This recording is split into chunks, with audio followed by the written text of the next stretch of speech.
Good afternoon, everybody. My name is Nick Rebel, and I'm the U.S. section of the ICS Executive Director, and it gives me great pleasure to welcome you to San Antonio for the 84th Annual Surgical Update of the International College of Surgeons U.S. section. I declare the conference officially open. I'm delighted to now introduce to you the U.S. section's 2023 president. He has been a member of the college since 2008 and is a board-certified general vascular surgeon. He's also a professor in surgery at Texas Tech University Health Sciences Center in Lubbock. Ladies and gentlemen, Dixon Santana.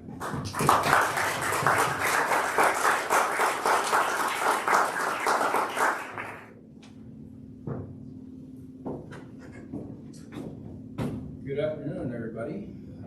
It is my great pleasure to be the president and leader today at our annual meeting. We've got an excellent program put together with exciting speakers coming up. I hope it's good enough, entertaining enough, informative enough that you go all back home thinking that this was one of the best speaking engagements that you have been a participant at. So as a beginning of our activities, I would like to introduce Dr. Thambi, which is our current ICS Executive Committee member. He would have some brief remarks before we officially start our activities today.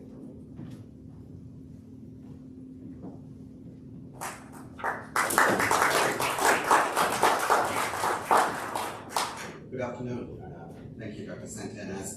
So as we begin the annual surgical update of the United States section of the International College of Surgeons, we recognize all who have been inspired to give themselves in bringing health and well-being to the people around the world.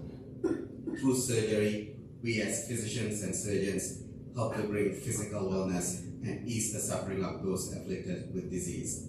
May our efforts strengthen this organization which endeavors to bring knowledge and encouragement to those who provide healthcare through surgical ministries, and give strength to those who take upon themselves to mantle of leadership within the organization.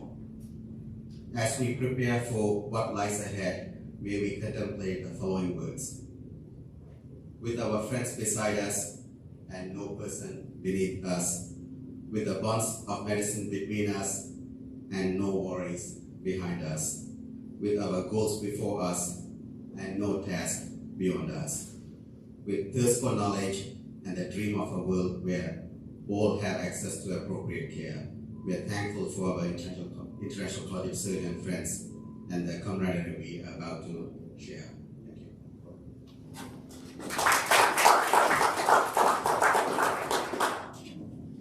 Thank you, Dr. Thambi. We also have among us the pleasure of having a wonderful colleague, Dr. Lucia Zamorano, which is the current chair of the American Academy of Neurological and Orthopedic Surgeons. I would like to invite her to also have some remarks.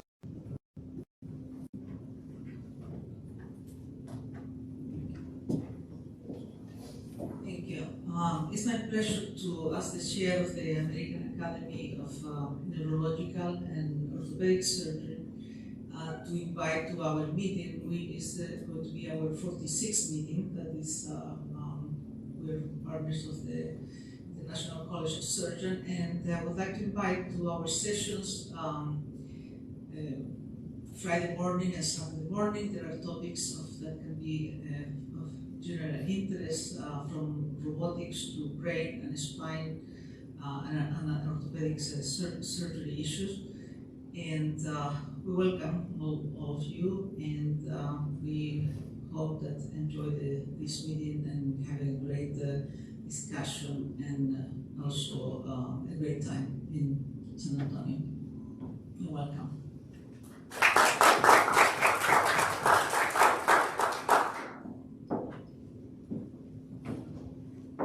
Okay, at this time, it is my privilege as your our section president, to welcome you to the 84th Annual Surgical Update of the United States section of the International College of Surgeons.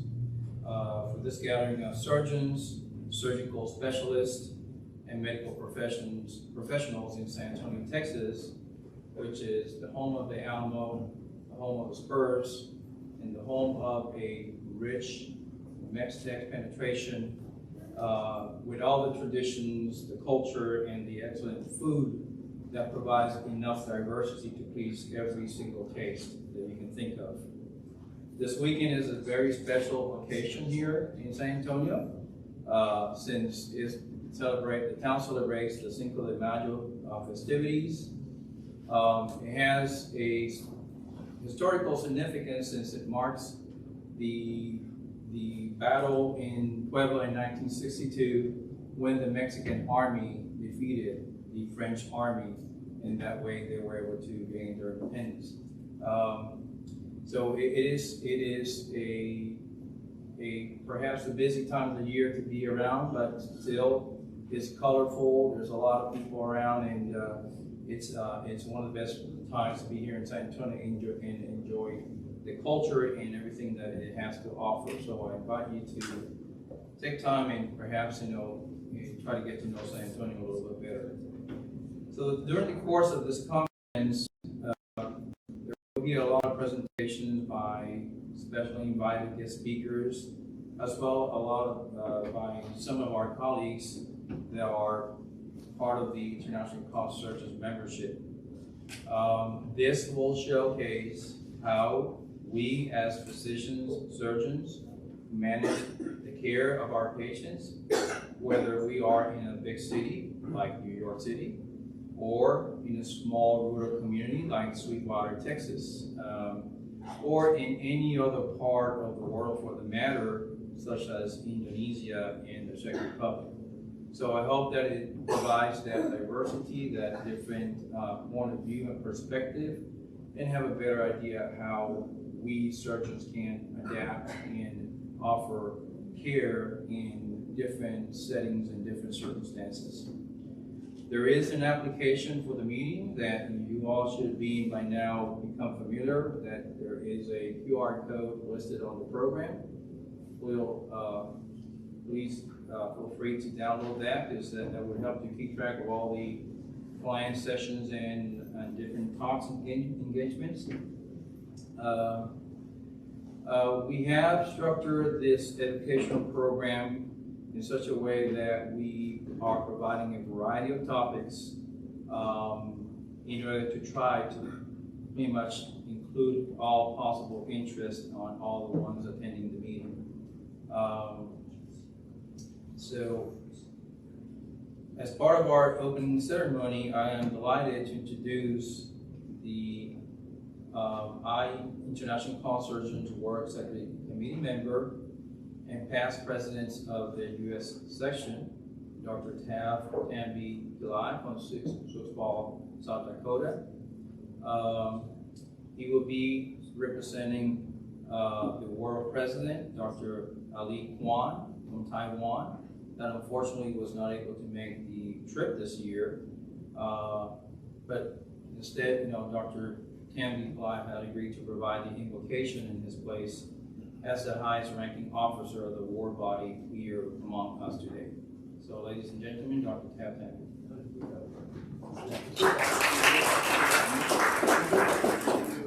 Keep it going. So,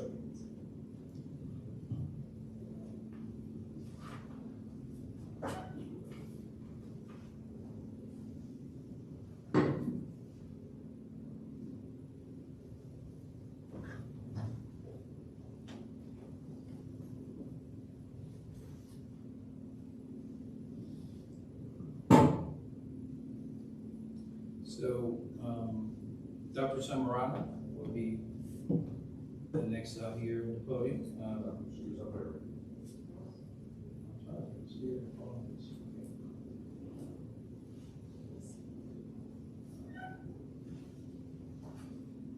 So, stated clear in the mission statement of our organization, our primary goal in the U.S. section is to foster relationships with like-minded organizations to advance the art and science of surgery. For 20 years, we have had the good fortune to work closely with the American Academy of Neurological and Orthopedic Surgeons.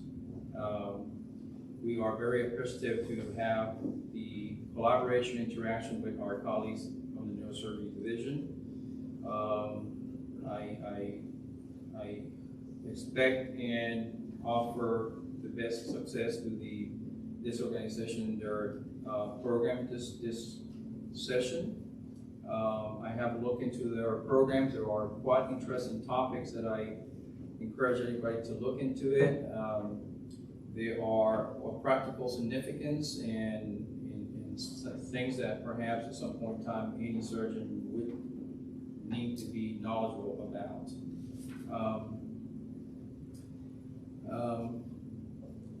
So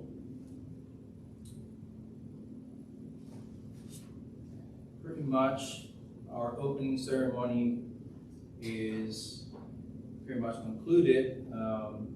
We should be pretty much moving on into our first session. Our first session is titled Global Surgery and Feature Lectures. We have put together several different topics to be discussed and presented. Our first speaker of the block, unfortunately, was not able to make it. Therefore, we will be moving to the next, or the second speaker that was scheduled initially. Dr. Peter Manoppo will be talking to us about the ethical concern between surgeon burnout and patient safety. Please welcome Dr. Manoppo.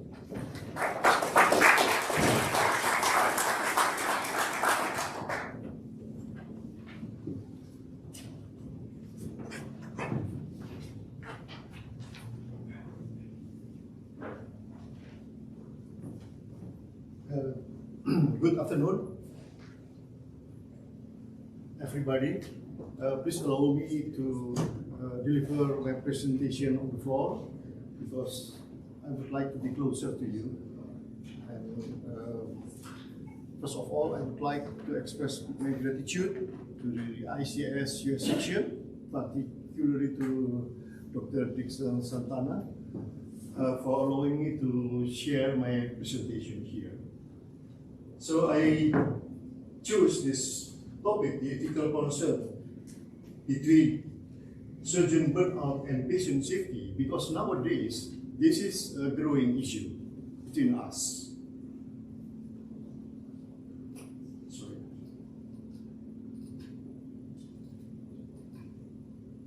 I have no financial relationship and no competing interest in this presentation. Talking about ethics, this is a multidisciplinary study, not only for the medicals. Here is the illustration. When I joined the postgraduate bioethics study in Leuven University in 2017 in Belgium, I was the only clinician here. From the left is a psychologist and then business lawyer, and then the lady in white is the sociologist from the US. I was the only clinician, and beside me is the mentor of this program, and in the far right-hand side is an anthropologist from France. So this is the proof that talking about ethics or bioethics is multi, inter, and transdisciplinary study. This is the further reading as the source from my presentation. And we will talk about the surgeon burnout, prima facie duty, principalism, patient safety, surgeon conscientious objection, and the ethical concern among the issues. The background is nowadays, like I said before, surgeon burnout is a growing issue. And then we know that surgery is a hard work with physical and emotional stresses. And then other problems is the career dissatisfaction, lifestyle, family problems, and this might inflict moral injury for the surgeon. Surgeon well-being consists of occupational, mental, physical, emotional, and social domains. And the burnout is an emotional exhaustion, depersonalization, personal accomplishment loss. This is a serious problem. So the objectives of this study is first, to know how respecting the prima facie principle. We will talk later about the prima facie principle. Recognizing the surgeon burnout, figuring out the problem, then we can fixing and resolving the origin of the burnout. Surgeons should be aware of ethical, legal, and regulatory norms and standards, nationally or even internationally, global perspective. Strict documents of the World Medical Association are paramount to be understood by all surgeons. This consists of the Declaration of Geneva, including the Physician's Pledge, then the Declaration of Helsinki, and the last one is the International Code of Medical Ethics, ICOME. And how we do it? First, we should understand the awareness of the prima facie duty of physician, respecting the human life, respecting the human rights, and respecting the human dignity, particularly the respecting for autonomy and person. The implementation of the 4 biomedical ethical principles, or we know that as principles, by Belgium and Childress, consists of respect for autonomy and person, non-malfeasance or doing no harm, beneficence or doing good for others, and justice. Justice, that means not one size fit for all, but equal to be treated equally and unequal to be treated unequally. That ethics is more flexible and desirable because this is based on the sharing between the caregiver or the surgeon, physician, and the care receiver or patient. Empathy, feeling of surgeon might enhance the good relationship with the patient.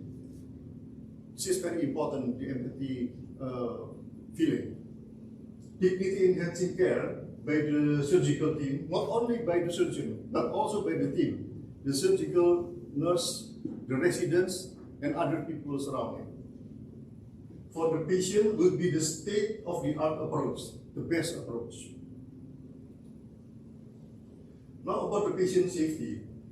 The patient safety indicators as stated by HRQ in 2022 reflect about the patient quality. At first, events, and then mortality, length of stay, and cost. These reflect all the patient safety indicators. The surgeon well-being is paramount. This is very important for the patient safety because it might impact the clinical and surgical judgment of the surgeon and make the decision making. Burnout might compromise the patient safety. We know that by the disturbance of the surgeon well-being could impact in the surgeon thought, and this will impact the surgeon judgment and decision making. Two-way partnership, that means patients should be informed, particularly by the proper informed consent in every medical or surgical procedures. Safe health care starts with good communication. This is very important. This was stated by the World Health Organization in 2019. Now we talk about conscientious objection. This is the legal right conscientiously object to authorize or perform certain lawful medical procedures by some reason, particularly by personal belief or something like that. Patients should be well informed transparently about this issue. and then the surgeon or the physician still maintain the patient care to another colleague, to refer. So the healthcare delivery should not be interrupted. We might be considered in case the surgeon faces the burnout situation and moral stress. This conscientious objection could be the one solution. Collaborating the wellness programming for mental recovery for the surgeon or the physician who experience this problem. So what was the ethical concerns?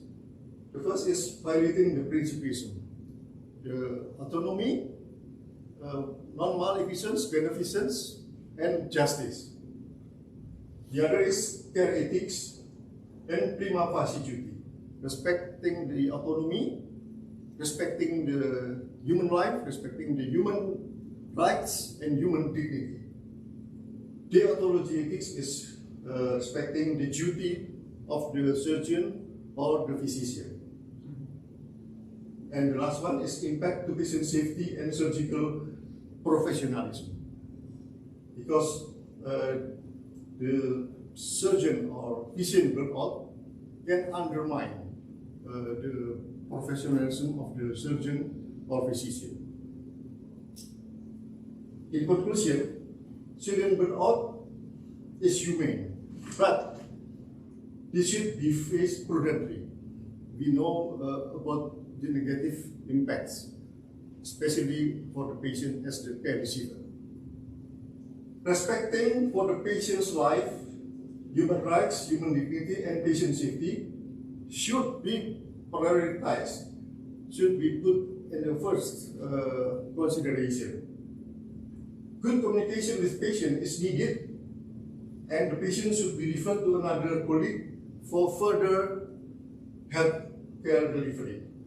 And burnout should be treated by wellness programming and original intervention for the surgeon, physician, or even for the family of the surgeon and physician. Because maybe the background or the source of the problem could be in the family. And further research is needed because this is necessary to elaborate the circumstances. I would like to express my gratitude to Professor Amnon Karmi from the International Chair of Bioethics from Israel, because some times ago I made a discussion concerning to the surgeon burnout and patient safety, and also to Professor Daniel Soltesi from the University of Chicago. Last year he came to Jakarta, joining the World Medical Association meeting in Jakarta. So we made some discussion. So this made my inspiration to make this presentation. Thank you very much. I would like to end my presentation with this invitation to all of you to come to my country, Indonesia, and particularly in Surabaya city, the green city with trees, and Bali Island with the unique and attractive nature and culture. Thank you very much for your kind attention. Muchas gracias.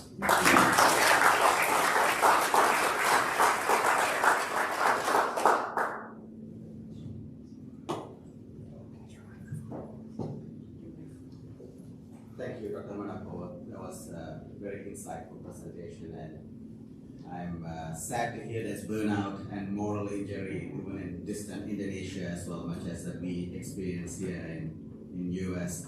And since we have time, we have opened the floor for questions. Dr. Gentleman. Yeah, thank you for that incredible presentation.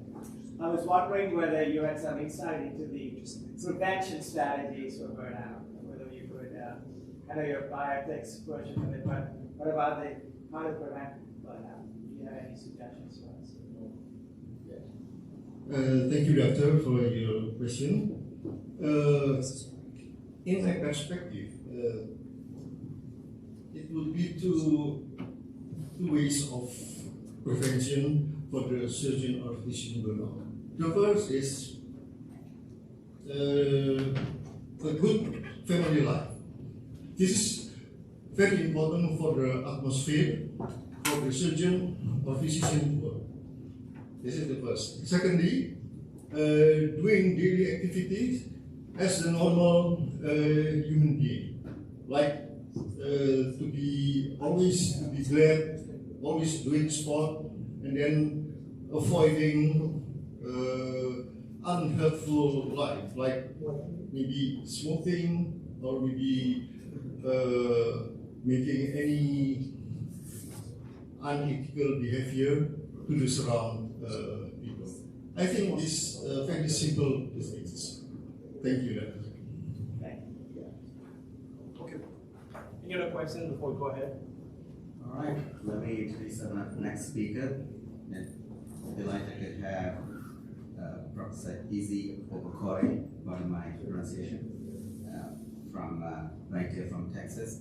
He's the associate professor of general surgery and colorectal and advanced laparoscopic surgery, and he's going to talk to us today about preventing physician burnout and identification and prevention.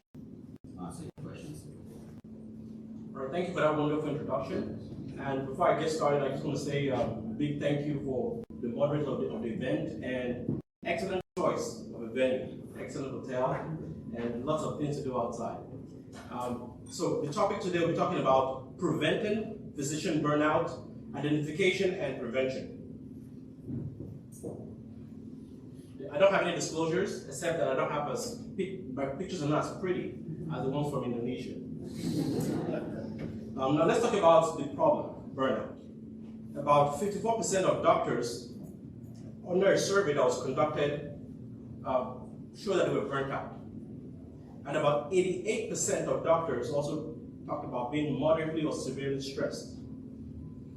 Now when it comes to recommending a career in medicine to our kids, about 60% would not recommend a career in medicine to their children.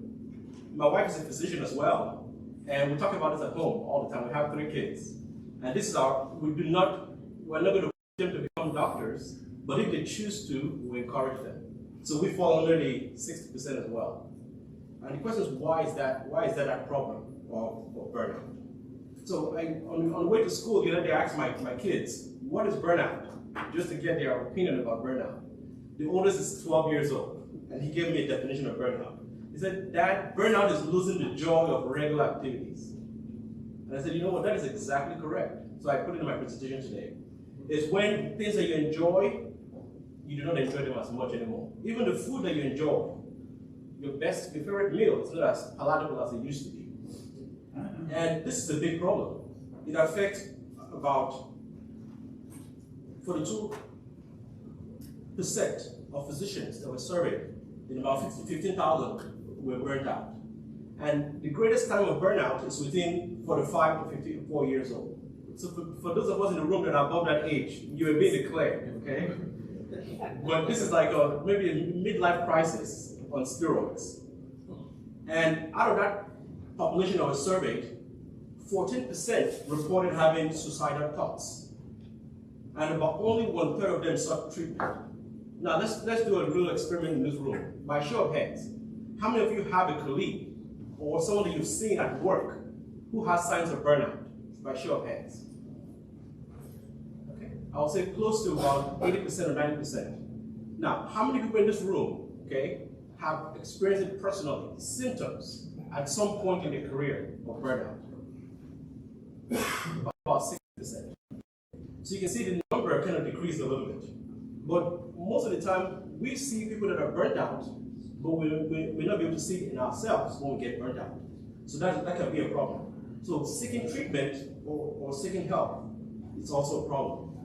Now looking at some more studies, there was an increased risk, almost double risk of complications with doctors that were burnt out and doctors that were not burnt out, and also decreased quality of care, just like our other speaker mentioned, as well as decreased patient satisfaction. So it becomes almost like a vicious cycle. Patients are unhappy with you, you get more unhappy with yourself and with them, and it just spirals out of control. what are the other clinical significance? It causes higher cost of care as a result of the complications. And contrary to popular belief, it is not a personal issue, it's a systems issue.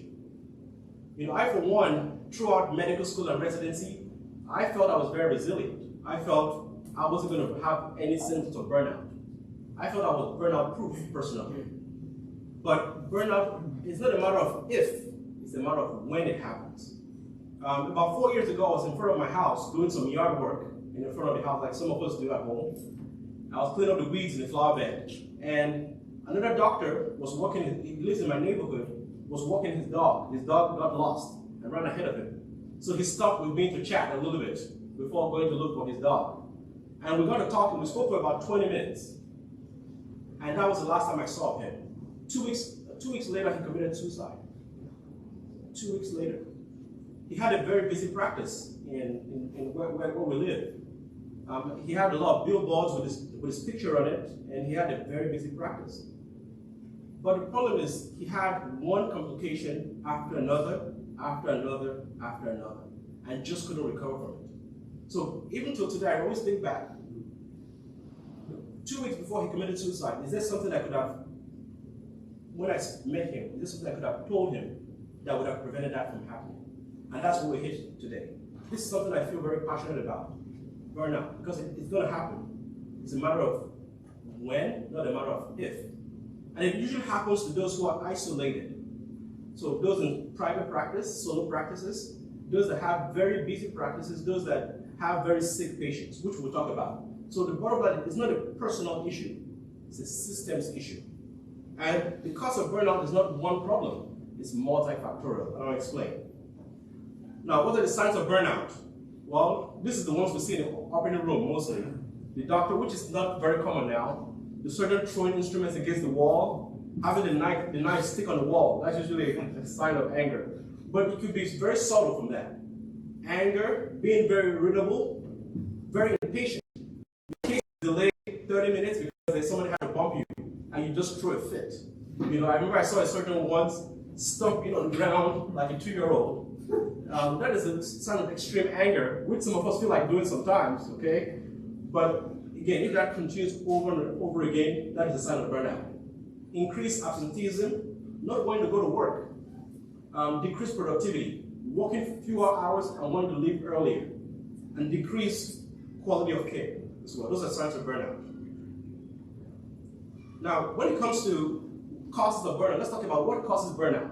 I don't want to spend all the time talking about the problem. Let's talk about the solution as well. But what causes burnout? Most of the cause of burnout, for most studies I looked at, talk about information technology. For every 1 hour spent taking care of a patient, the doctor has to spend 2 hours documenting what was done with electronic medical records. And most of you get those emails from the hospital saying that if your dictation is not done, you get suspended, right? So all of that leads to burnout. And approximately 4.5 hours is spent each day in clinic on electronic medical records. So if you have a full day of clinic, you spend about that time doing work. I married a physician, like I mentioned. She's an ENT physician. And sometimes on a Friday, Saturday, Sunday, she's still busy typing up notes during the week. So on Sunday night, she's doing notes, and on Monday, work starts all over again. So we have a lot of doctors who have to do this. And there's actually a term for this problem. It's called being a pajama doctor, a doctor in your pajamas. So you go home, instead of relaxing, you still continue healthcare. Most of us have been through that, okay? The time spent on call, the number of days on call is also correlated with burnout. When I was younger, when I had more hair, okay, I used to be able to take 15 days of call in a month. But right now I realize, as I get older, it's not good for my health to take 15 days of call in a month. The amount of time spent in the hospital, most of the time we're the first to get to the hospital and we're the last to leave the hospital, okay? And the time spent explaining the need for a procedure to a non-medical person, getting insurance approval, getting all your paperwork done, all of that can lead to burnout. Also, dealing with difficult patients. Like I mentioned, complicated patients like oncology, trauma patients, bariatric surgery, that's actually a big one. Remember, those patients are very sick, They come in for an elective procedure. So if they have a complication, it can become a big deal. Dealing with litigious patients, sometimes you can just smell that this patient is up for a lawsuit. They have a phone recording what you say in a room. Or you find out your patient is a lawyer. It's a personal injury lawyer. I've had one of those where after you've done the surgery, like, yeah, thank you, doc, you did a great job. Oh, by the way, I'm a lawyer. Okay? I also have introgenic complications, medical errors, or having a dying patient. A patient that you've taken care of for 5 years, they have stage 4 cancer, and now they're dying. That can take a toll on you as well. Okay? Dealing with overbearing family members that want to meet with you every time you come. They want to have a 1-hour meeting with you. Or the so-called VIP patient. Okay? That you give your cell phone numbers to and they call you at odd hours of the night. Okay? Telling you that your ostomy is leaking or your bag ruptured or they don't have an extra ostomy bag. What can they do at midnight? There's nothing you can do. Okay? I've gotten those phone calls. All right? So all of that can lead to that. What about personal problems like death in the family, illness of a loved one, having a sick child in the hospital? All that can lead to burnout. Personal history of depression or schizophrenia. Healthcare providers that have those problems are at risk for burnout. Work-related injuries. What about pregnancy? I mean, back in the day, 10, 15 years ago, it was a taboo to get pregnant as a surgical resident. My wife and I had to go through that. Okay, she was one of the first to get pregnant in our program. And it wasn't looked upon favorably because it meant she had to take time off of work. She had to do a lot of other things that people had to step in to help cover her shift. Nobody was happy about that, okay? What about new marriage or buying a home or building a house? All of those are stressors. Now, but in my opinion, this is the underlying cause of burnout. Underlying cause, financial insecurity. Most doctors have to work non-stop because of this problem. Even with a health problem, guess what? They take off time for work because they know they have to pay those bills. Having student loans, on average now in the United States, medical students graduate with a loan of $300,000. So which means the guy on the street is richer than most first-year doctors. Okay, because at least they have a zero net worth, but it's a negative $300,000 net worth. The other thing that leads to burnout is keeping up with the expectations, keeping up with the Joneses. Most graduates, they have to buy a doctor house, live in a doctor neighborhood, take a doctor vacation, and drive a doctor car. All of those lead to lifestyle creep, and of course, leads to problems, right? Expensive hobbies. This is a big one. You know, most doctors have hobbies that take money from your pocket rather than put money into your pocket. Right? Starting a new family. I used to play golf twice a week until I realized, wait a minute, playing golf means I'm spending a lot of money, although it's a healthy habit. I'm spending money on the golf course each time I go there. Instead of playing golf, I found another hobby that was a little bit more lucrative. I'll put money in my pocket, okay? Now, other causes of burnout, insomnia. I think for most of us that have the device in our hands, okay, that is one of the reasons for insomnia. Having a poor diet, lack of exercise, just like what our previous speaker mentioned, weight gain, and the fear of seeking help, all those leads to burnout. As you can see, this doctor is carrying not just her patients, her elderly parents, her kids. That doctor is carrying everybody on her tailcoat. So, but this is one of the things of burnout, financial insecurity, like I mentioned. I call this the golden handcuffs. We have a lifestyle that we have to keep up with, and guess what? We have to work hard to keep up that lifestyle. And of course, it has a snowball effect. Now, which doctors are most burned out? This is a study that was done some years back, but this has changed now with COVID. Okay, ER used to be bottom, now it's at the top. But you can see urology, and I think general surgery is also very high as well on this. Okay, the least burnt out doctors. Okay, if you want to encourage your kids to go into medicine, these are the specialties to choose. Okay, all right. Like I mentioned, what contributes to burnout? These are the factors: too much paperwork, too much hours spent at work. Okay, lack of respect from administrators. And someone is saying, yes, that applies to me. You know, being told what to do by someone who has a bachelor's degree. Okay, lack of compensation or reimbursement. Okay, all these are reasons for lack of autonomy, not being able to control what happens to your patient. Okay, all of that leads to burnout. Now, how do we prevent it? The first step is setting boundaries. Okay, setting boundaries with who? With your patients. Okay, so for me, I have days where I see patients. Instead of spending an hour in a room, you have to set a boundary of how long do you want to spend in the room before you walk in. Set a boundary with your office staff. Let them know how many patients to put on your schedule before your schedule comes out. All right? Like the other day, I came to the hospital, looked at my phone, I had about 6 procedures on my calendar. Great. Set up myself up for 6 procedures. Then I got to the hospital, I found out that there were now 9 procedures on my schedule. Okay? That is upsetting, but that can be controlled. Okay? Set boundaries with family members. You get those phone calls from your family member, but you are the doctor now. Okay? So they expect a little bit more from you. They expect more of your time. They expect more money from you. They expect medical advice from you. All of that can lead to burnout. Okay? Now, I also set limits on your time. Like I have the saying, you can make more money, you can make more friends, you can even make more enemies, but you cannot create more time. You have 24 hours in a day, 7 days in a week. You cannot make more of that. Set limits on your emotions as well. Okay? Some people, no matter how much you talk or how much you advise them, they will not change. Don't devolve your emotions on them. Set limits on your workload. This is very crucial. Most doctors, we don't know how to do this. We pile on and pile on and pile on. So 2 years ago, I called my, January 1st, I called my chairman of my department. I said, I have some good news and I have some bad news. I said, Happy New Year, first of all. I have some good news and I have some bad news. I said, what's going on? I said, well, the bad news is this. I'm going to have to cut down my hours. Because right now, I cannot attend my kids' soccer games, but I want to coach the next year's soccer team. I want to be a coach, not just try to attend a game. I said to do that, I have to cut down my hours. That is the bad news. I have to drop my hours down from doing surgeries 3 days a week to 2 days a week. And I have to drop my clinic from doing clinic twice a week to 1 day a week. I said, that's the bad news. Before you say a word, let me tell you the good news. The good news is this. My productivity will remain the same. And this is how I tend to do so.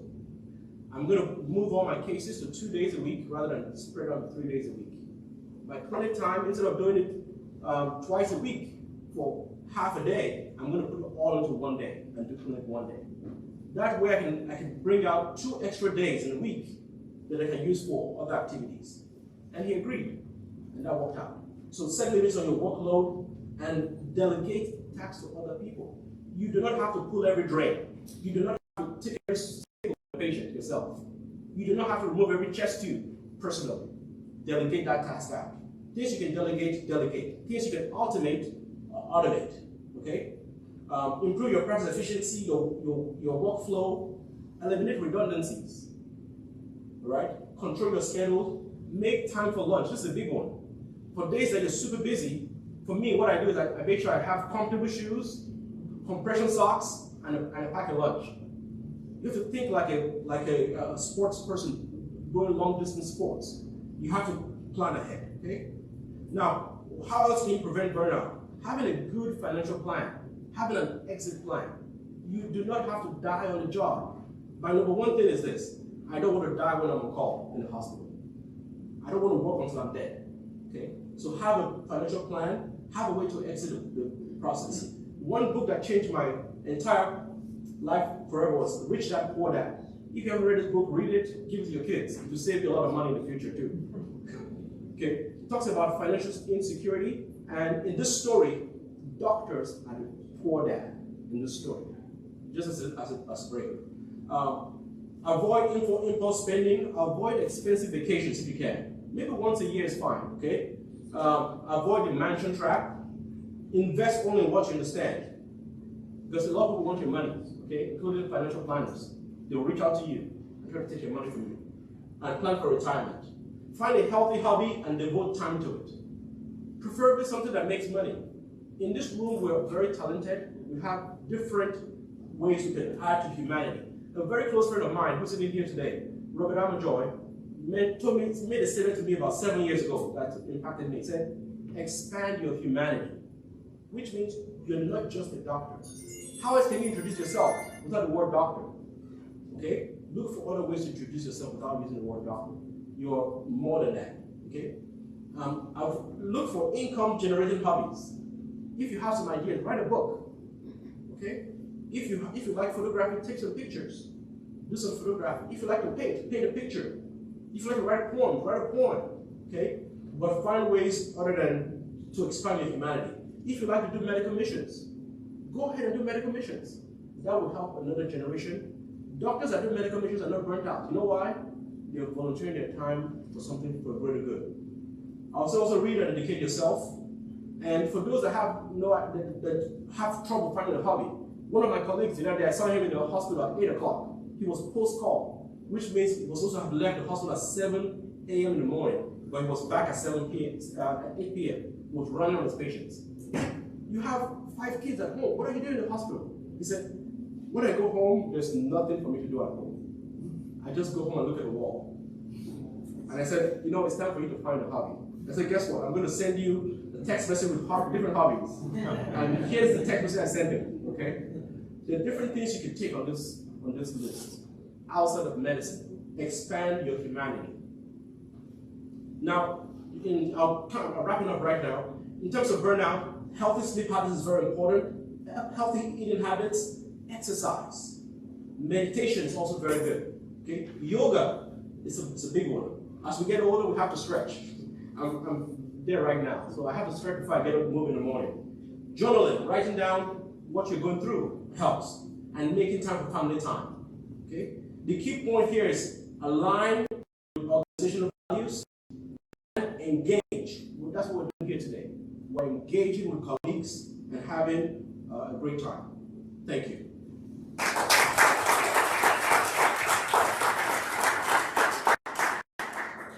I'll leave it open to questions. Yes. Yes, sir. Thank you, Doctor, for your. We can hear your voice, but go ahead. Thank you for your good presentation. I have a question for you. You said that most of the problem of burnout is system problem.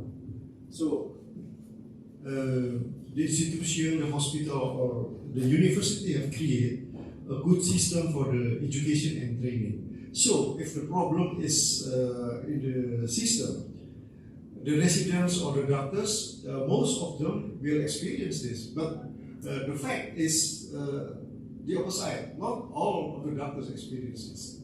So, can you explain about? Very good. So the question is, why does everybody not show burnout at the same level? If burnout is a systemic issue, why are some people able to withstand or more resilient? That's a good question. Part of it has to do with your environment, your previous background upbringing.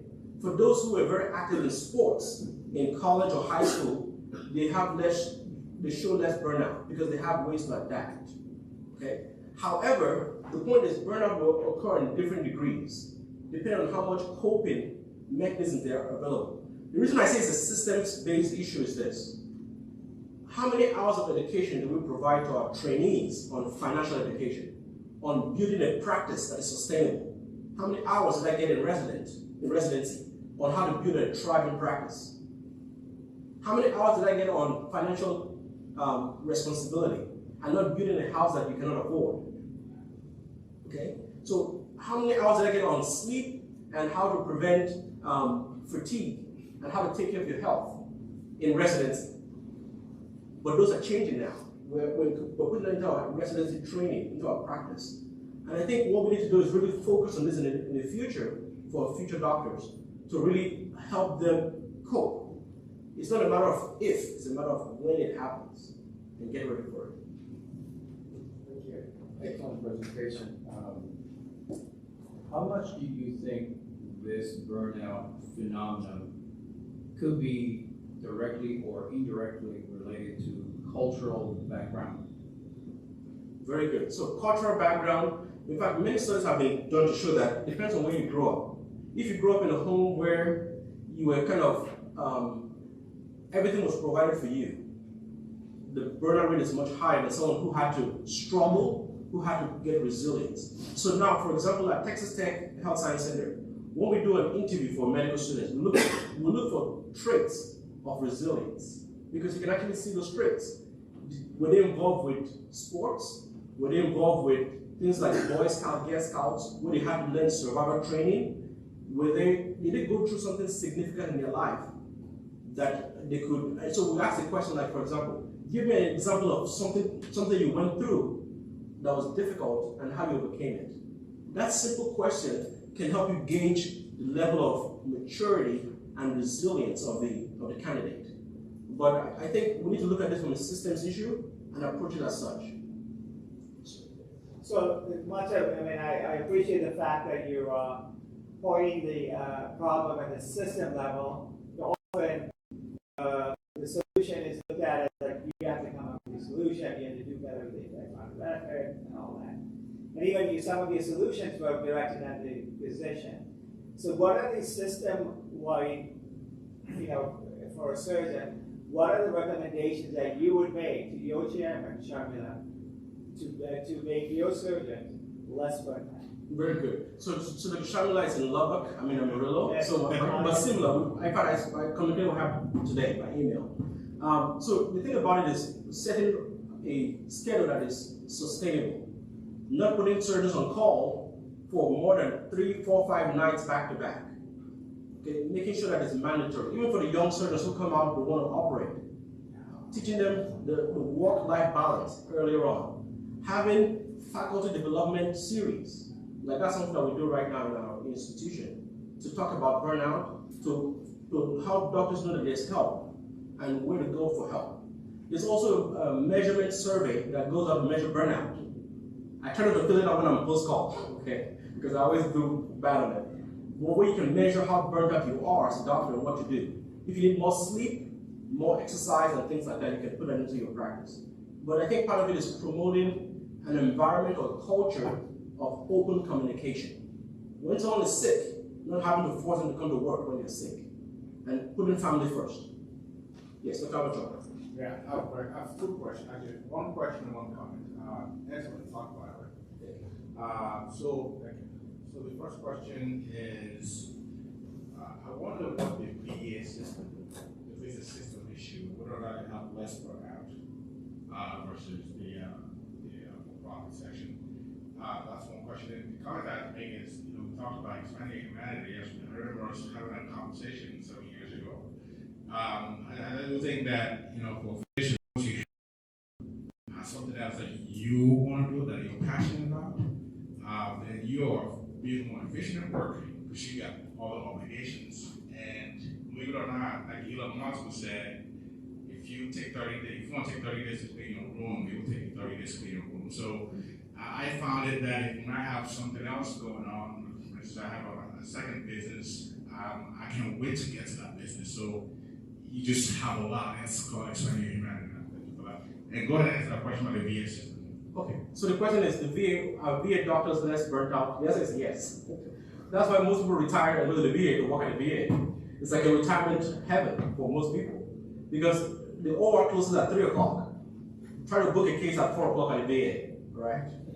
You've been met with resistance from all levels, all right? So the point is, those that work at the VA, they can do it for a longer period of time. The workload is less. And if the patients are too sick, guess what? You get them transferred out. But if you work at a tertiary care center, most patients that are transferred to you that are considered disasters, that require rounding 3 times a day or more, that require a lot more hand-holding. So I think working in a less stressful, less demanding work environment, which I did not mention here, helps to reduce burnout. But I agree with you, I think having a hobby, having that passion of, after work, I get to go do this, it's very important for doctors. Something outside of work. Like our next speaker will talk about this, about volunteering and doing something outside of your regular routine. I think that is crucial for prevention of burnout. Thank you.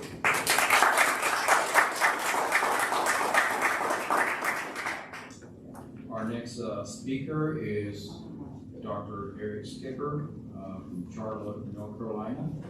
He's professor in cardiac surgery, surgical director in cardiac transplantation and advanced minimal cardiac surgery. He's going to be talking to us about cardiac care in Belize, building a local sustainable cardiac surgery program from square one.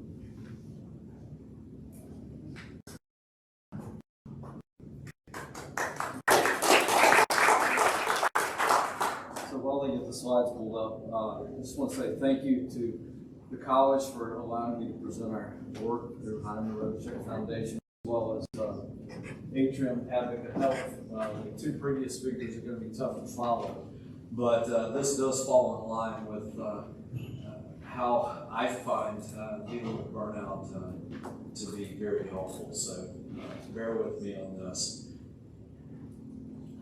This is actually a collaborative partnership between Heinemann Robotic Foundation, which is a not-for-profit started by one of my predecessors, and Atrium Health, now Advocate Health. The name changes quite a bit, so as institutions get bigger, their names change, and we go along for the ride. I have no relevant financial disclosures for this talk. The journey began in the 1960s when a Hungarian immigrant to the U.S., Dr. Francis Robotic, moved to Charlotte, North Carolina. He ended up there quite by accident. He happened to have an uncle there, and he met a surgeon named Paul Sanger, who was a thoracic surgeon from the World War II era. They became friends and partners ultimately. In the early 60s, he met a gentleman in Charlotte named Danny Heinemann. Through his relationship with Danny Heinemann, the Heinemann Foundation, subsequently Heinemann Robotic Foundation, was formed. And it was largely centered around pioneering cardiovascular research. But in the 1970s, Dr. Robotic, subconsciously, I guess, trying to prevent burnout, became interested in Central America. He had always been an admirer of the arts, and he became intrigued with the Mayan culture and Mayan artifacts. During his studies, he actually solved the Mayan code for the Mayan pots, which aggravated a lot of archaeologists, but bottom line is he's found other things to do at this time. In the 1990s, cardiovascular research and animal research became less and less favorable, and his passion shifted more and more toward philanthropy. And our most recent project started in 2010. That's what we're going to talk about today, looking at Belize specifically. So what do? Our mission is to offer sustainable health care through the donation of refurbished medical equipment, new medical equipment, as well as supplies. We provide education and training opportunities to healthcare personnel, and we also provide consultative services, all in kind, just to benefit healthcare and other communities. We believe in strong partnerships. We feel those build more sustainable relationships.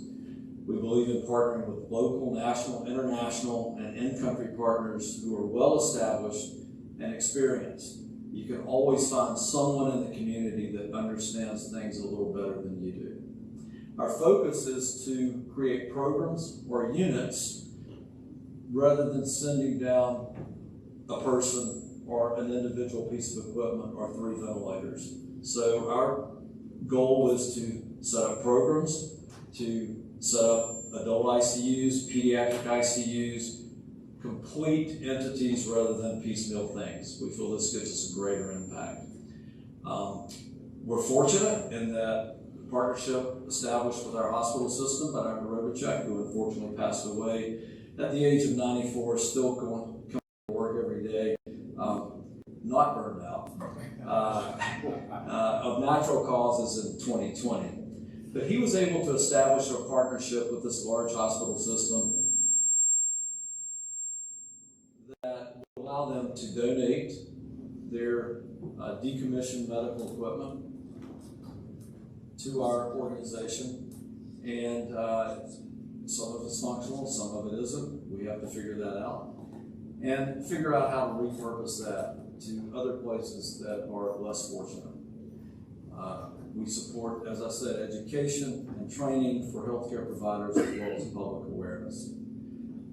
Through this, we've managed to put together a 10,000 square foot plus warehouse that contains this. It receives the equipment, refurbishes it, and allows us to allocate it and ship to the various projects.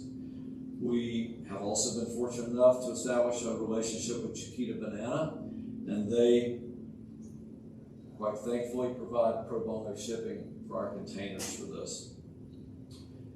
We have a very respectable international outreach global footprint. but a lot of our footprint is centered on Central America. Much of our footprint is centered on cardiovascular disease, which is the leading cause of death throughout the world. An estimated almost 18 million patients died in 2019 from cardiovascular disease. If we look at Belize in particular, it's the leading cause of death. Diseases of the heart, that is, leading the top 10 causes.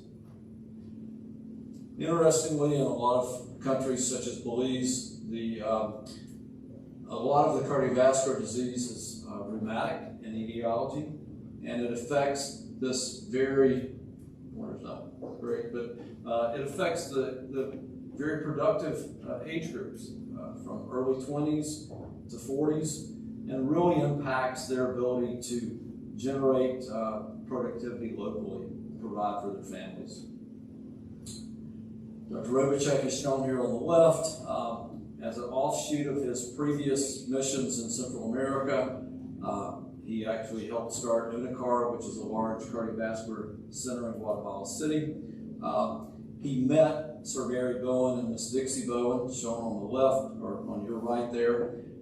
Sir Barry Bowen was a 7th generation Belizean, and through their conversations, Dr. Robotic learned that there was a true need for cardiovascular care in Belize, as there was no cardiovascular diagnostic imaging or surgical options in the public sector. There's one tertiary care hospital in Belize. It's in Belize City. It's Carl Huesner Memorial Hospital. It provides to meet the needs for many people in Belize, but one of its biggest shortcomings was that of cardiovascular care. Like a lot of secondary and third world countries, if you ended up in this hospital coming in off a cruise ship with a large heart attack, you probably were not going to live. And that was terribly unfortunate. So through collaboration with Hyman Robotic Foundation, local leaders, native Belizeans, and a physician who had chosen to go back to Belize in 2010, Dr. Adrian Coy, this mission ensued. We were able to procure, and after navigating some local politics, install the first cardiac cath lab in Belize, and subsequently in 2011 performed the first cardiac cath. Local politics are always interesting. This is a news article. Dr. Robotic nor I really know how this was quote unquote leaked to the press, but somehow the press found out that a donation of a cath lab had been offered to Carl Huesner Memorial Hospital, and the hospital was considering not accepting it. It's a difficult situation when you have a limited budget, you have wants and you have needs. Your wants may not actually fit with your needs, but in this situation, they were being offered $1 million cath lab, and more and more pressure led to them actually accepting it. Dr. Coy is a local physician who was born in Orange Walk, Belize. He was trained in the University of the West Indies. He subsequently went to the United Kingdom, where he was able to work with Sir Magdi Yaqub, who's a renowned international cardiac surgeon.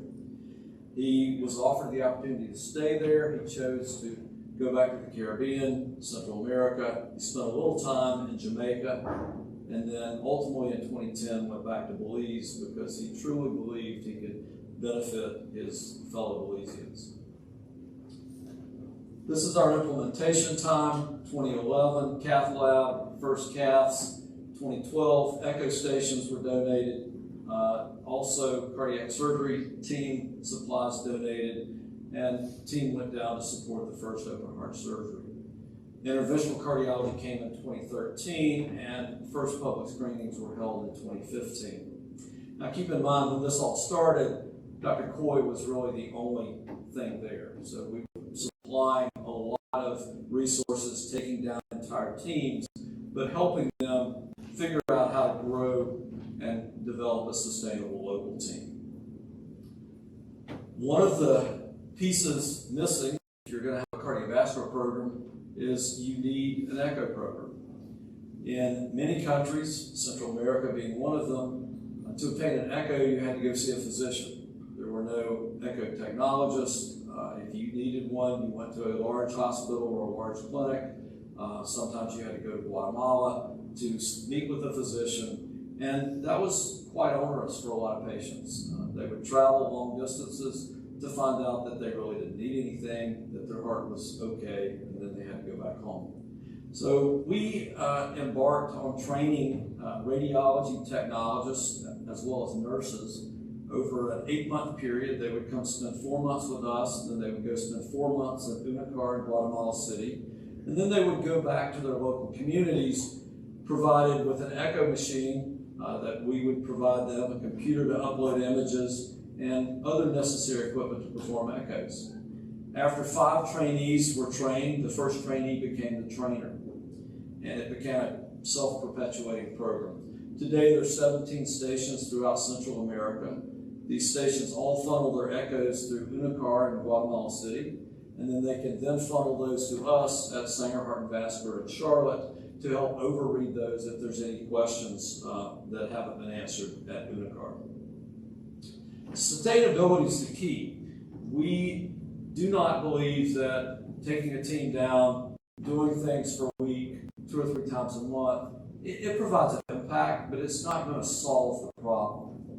We also believe that you need the local team to want to have a sustainable program. If you can figure that out, then you can start along the journey. So, first step is to achieve local commitment and a desire for sustainability. This often involves, pretty much always involves, discussions with the Minister of Health, U.S. Embassy, local business leaders, and last but not least, the hospital leadership and personnel. It's helpful when your physician in country is well respected. This is Dr. Coy, in 2014, being appointed to the Most Excellent Order of the British Empire for his contribution to medicine in Belize. For a 5-year plan, you need to be invited to help develop that. Again, they have to want it. It needs to be a bilateral plan with each side understanding what's expected from the other. An end goal has to be identified, and hopefully that end goal is a sustainable program. Strengths, weaknesses, opportunities, and threats must be analyzed, and you will come up eventually with a realistic plan and a time frame to address weaknesses and deficits. Memorandums of understanding are important. They're not worth a whole lot, but they're very important because both sides can refer back to them and remind one another of the commitments that they made and where things are supposed to be going. Ongoing meetings. Early on, it may be monthly. After that, it may be quarterly, but there has to be a commitment to ongoing discussion and a willingness to revisit the bilateral 5-year plan as issues and wrinkles arise. And they will arise. This is a picture of a hurricane that hit Belize in the middle of our 5-year plan. Other situations will arise. The roof cave during the rainy season in part of the hospital. Little things called pandemics occur. You may go down to help a team do surgery and realize the ICUs are all full and there are no available ventilators. So having the system want that, but having it not impact their ability to meet the care needs of the local patients is extremely important. We kind of group things into 5 buckets when we do our gap analysis. We have equipment, staff training, recruitment, supply chain, and tracking system. All of these things in the States seem intuitive and straightforward to us, but in reality, in most second and third world countries, you can run into a lot of holes in these things. I think this is probably the most important slide for a 5-year plan. You want to champion the local expertise. You don't want to walk in and be the champion. When we started this journey, we made that mistake with a couple of teams. We were trying to, be all-inclusive, let people that we may have trained or worked with in the past go down, and some people would walk in and basically ask everybody to step aside so that they could perform their work. That's not what we're about. We're about teaching the local team to become the experts. And so That's first and foremost. You want to empower the team. You don't want to overpower the team. You want to give them the skills to do what they need to do. You want to encourage the locals to help the locals. So my last trip to Belize, 2 of the previously trained nurses were training a 3rd nurse on how to set up her cases and what instruments to use for what. You want to support the program, knowing its limits, but not overwhelming its limits. There are times when we say, you know what, we would really love to do this case, and there's no question we would do this case in the States, but this really isn't going to work out well here. We need to find another avenue to get this patient their care. We want to establish metrics and build a database, and this can oftentimes be one of the more difficult things to do because it becomes a manpower issue, it becomes a commitment issue. How do you pull that off? You have to measure quality, and you have to manage what you measure, and you need to never stop learning, both as people going down to help, but more importantly, the local team having that thirst and desire to learn. We are, depending on how you do your math, we're somewhere in the 3-year stretch of our 5-year plan with Belize. A couple of years were set back with the roof falling in and a little thing called COVID. Our last project that we're in the process of doing with them currently is developing a dashboard. We use dashboards quite a bit in our cardiovascular practice, and so we're trying to set up a dashboard that will allow them to track cardiology, invasive cardiology procedures, and CV surgery procedures from basically a phase of care plan, from pre-surgery to post-surgery, so that they can then look at this for cardiovascular service line and use it for other service lines within the hospital. We try to make sure that these things are transportable to other service lines and not just tied to cardiac care.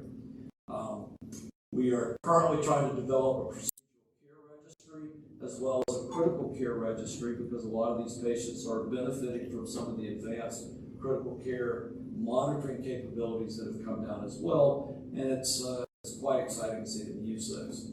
The difficult part is connecting to national or international databases and or risk stratification databases. The STS, Society of Thoracic Surgeons, has a phenomenal database, but if you go to 2nd and 3rd world countries, they're not going to have all the data points to enter in to get meaningful risk factors out.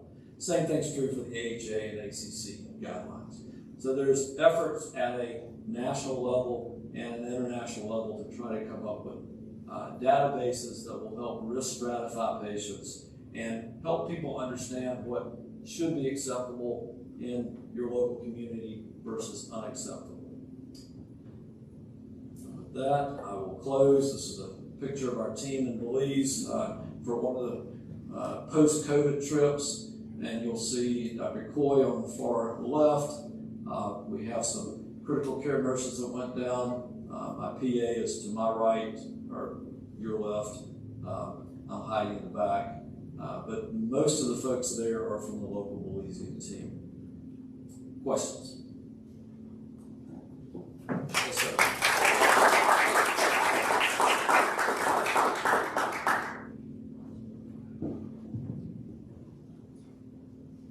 Thank you for your nice presentation. I have a question. You said that the 5-year plan is the key for sustainability. The question is, to what extent could this 5-year plan maintain the sustainability, particularly the budgeting and the human resources? Because you know that the more this program run, maybe more case finding, and then more incidents of the diseases to be treated. So the budgeting will be bigger and bigger. Thank you. So great comment, great question. The goal was to make it a sustainable program. We felt the 5-year framework gave everyone something to focus on. In reality, that 5-year framework may evolve into a 10-year framework. As we've told them from the beginning, we're committed to helping them build a program, just as my predecessor, Dr. Robotic, was committed to helping build a program in Guatemala City. That program started with an identified surgeon coming to Charlotte, being trained in Charlotte as a cardiac surgeon after doing his general surgery in Houston, and then returning to Guatemala City. Early on, it took a lot of help. There were teams that went down, various components of the team were missing, and gradually they were filled. In Belize, we have deficits. We are trying to identify an anesthesiologist that has an interest in higher acuity patients. Unfortunately, a lot of people are very happy doing straightforward general surgery, but they don't want to do the complicated cases. They don't even want to do complicated general surgery cases. For cardiac surgery, perfusion can be an issue, someone to run the heart-lung machine. And so we're currently trying to plug those holes. But our end goal is to not necessarily go down and displace an entire team of people, but if it requires us to go down and take one individual to fill a hole, then we're committed to doing that. And I think that will help sustain their program in the long run. One of the recent steps, you see my PA in this picture. End of last year, I took my PA with me on the trip, and I looked at the surgeon. I said, so she's going to help you with these cases. I said, by the way, she's better help than I am, but she's going to help you. And he said, well, what are you going to do? I said, well, I'm going to be here for support. He goes, well, you don't want to help me with the cases? I said, oh, I'd love to help you with the cases, but the goal is to kind of let you realize you don't need my help to do these cases. You're a phenomenal surgeon, and you can identify someone such as my PA to help you on these cases in the future. You don't necessarily need 2 or 3 cardiac surgeons. It just depends on the volume of cases you're doing. Any collaboration with International Red Cross? I'm sorry, what about the intervention? Did you make a teamwork or collaboration with the International Red Cross? So we collaborate with a lot of international agencies. For this particular program, we really didn't need that affiliation per se. The hospital itself has a pretty good blood bank, and they have reasonable resources. They do some complex surgery when we're not there. They'll do neonatal tracheoesophageal fistulas. So there are people there that can get the job done. They just do it at a very different pace than we do in the U.S.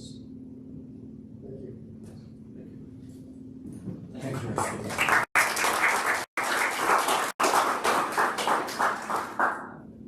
Our next speaker is well known to this audience and honored to introduce Dr. Dom Alvia.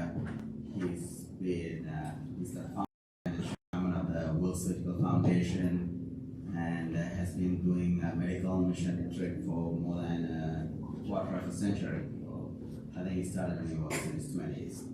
So I had the privilege of working with him last fall in Honduras, and he's going to talk about the value of surgical missions in low and middle income countries to a surgical residency program.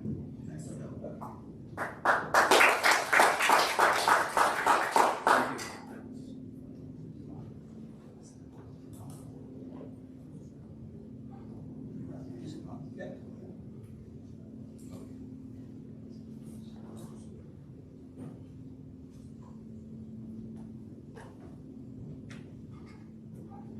Thank you. Today we want to talk about the value of surgical missions to low-income countries for a surgical training program. And this is very important for the International College of Surgeons because we want to recruit the younger generation to be involved in providing care. But what's more important is that, as mentioned by the speaker before me, that this must be sustainable and it has to be long term. And fortunately for us, for 25 years, we've been able to successfully make this a long-term goal in the Philippines, for example. Now, we have a branch in the Philippines and we do training, and they go to missions in different parts of the Philippines. We've done a study where we know what the needs are, and the Philippine College of Surgeons is involved with us. And I want to announce also today that the World Surgical Foundation will be merging with the International College of Surgeons. So we can learn from all this, and we can cover more people in the world. So we now have a branch in Honduras, and that's where you can see we have a joint mission to Honduras in September. We had one last October with International College of Surgeons, and then in September 23 to October 1, we have another joint mission, and there'll be a joint mission in the Philippines in February. So if you want one for Indonesia, we'll be glad to come and join it. So that's the ultimate goal. And India, we already have someone, Past President Dr. Dinesh Ranjan, who's already setting up something in India. And I'm sure we can easily do India, Sri Lanka, and other countries. So that's the goal. I have nothing to disclose. The World Surgical Foundation was founded in 1997. And through those years, we learned a lot in doing so. But the topic today is for the residents, mainly why it benefits the resident. So exposure to surgical diseases not usually seen during training, or even a common surgical disease, but very complicated, much like gallbladder disease. When we go to Honduras, we have complicated gallbladder problems because these are patients not being cared for a long time. And now they have a backlog of cases because of COVID. So now they have 2 years. You take care of all these complicated gallbladders. And that's key. And then the other advantage is the exposure of surgeons from the USA and also abroad who are skillful.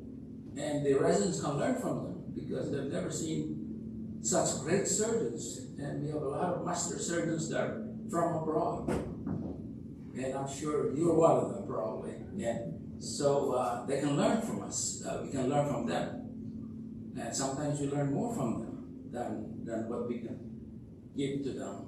But for the residents, it's very important. It's an eye-opening experience for them. So they can then learn to perform surgery safely and efficiently out of their comfort zone, because we don't have all the tools, all the toys that we have back in the US and when going abroad. And of course, not everybody's in minimally invasive surgery, and so there's less exposure to open surgery. And I'll tell you statistics later as we go along in this presentation. The volunteers we get from the US, and sometimes from abroad, because we have volunteers. Last year we had one from Singapore, I have one from Japan. I now have volunteers also from Japan, again for this particular mission, and from the Philippines. So, so again, the diversity of volunteer surgeons, you can learn from them because they have a different kind of training, different experience, different knowledge base, and also philosophy. The main important thing is the philosophy of how you come about doing the procedure and why you do it this way rather than that way. So then you can learn from that. And you can see pictures of all the our diversity of surgeons that we get from different countries. I have volunteers that are previously from Iran, from Iraq, from India, Sri Lanka, and many countries. Very important. What about the core competencies in the residency program? Do we get that? Yes, indeed, we have proven it, that the core competencies, that is where the program is based, we can achieve that during a mission. There was a survey for residents who participated in missions done in 2012, and a majority of the participants it was positive. and that what's important is they plan to again participate in missions in the future. And I've seen that happen with us, that the surgeons, after they graduate from their program, they again volunteer in the future, so I can tap them.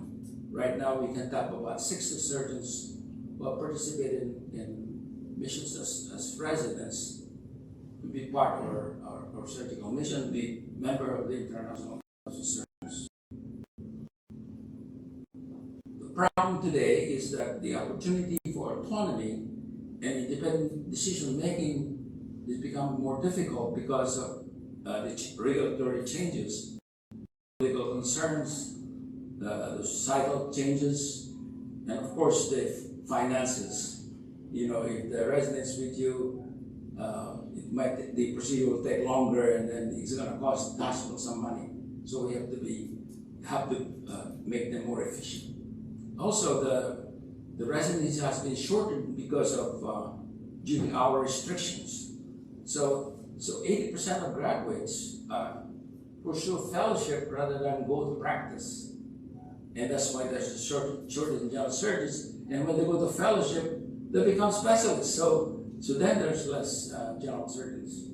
So we need to address that issue for the future.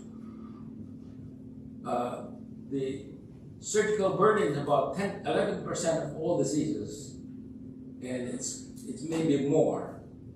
It's probably under-reported, and each specialty has their own burden that need to be addressed.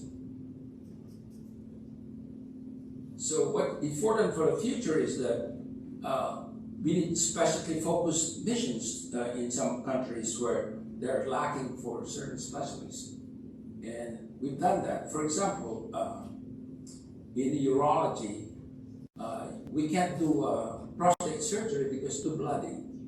But if we bring equipment we call plasma button cautery, it will be bloodless. We had supplied those the tool, and we can do a prostatectomy, and then the patient can go home 3 days later without a catheter. So we need to train them. And for neurosurgery, for example, if you do a ventriculostomy instead of putting a BB shunt, which can get infected, then you don't have to worry about the complications later. Things like that. Those are just some examples. And I'm a pediatric surgeon, so I can tell you what's needed in pediatric surgery. Papers for 20 years have always shown positive impact for the resident. And this is from Brown Medical School. And another paper from Tennessee, University of Tennessee, similar positive experience for them. And the surgeons the resident become an effective surgeon. And even our own Dr. Thav, past president of ICS, had a paper 10 years ago where they had experience in the Dominican Republic. It was also positive. A 10-year follow-up of a resident was done recently by the Operation Smile. And they found the residents also concluded that they also still have positive experience, and they even volunteered more afterwards. Even in Morocco, they had a recent experience where the residents and the mission outside of the big cities. And similarly, the residents had positive experience, and they become human and more humanitarian, become achievable. Again, the short-term surgical missions is important, but the aim should becomes long-term and sustainable. And we have achieved that over 25 years with Philippines and Honduras, and hopefully in Nigeria very soon. We already have a relationship with Nigeria to develop such a relationship.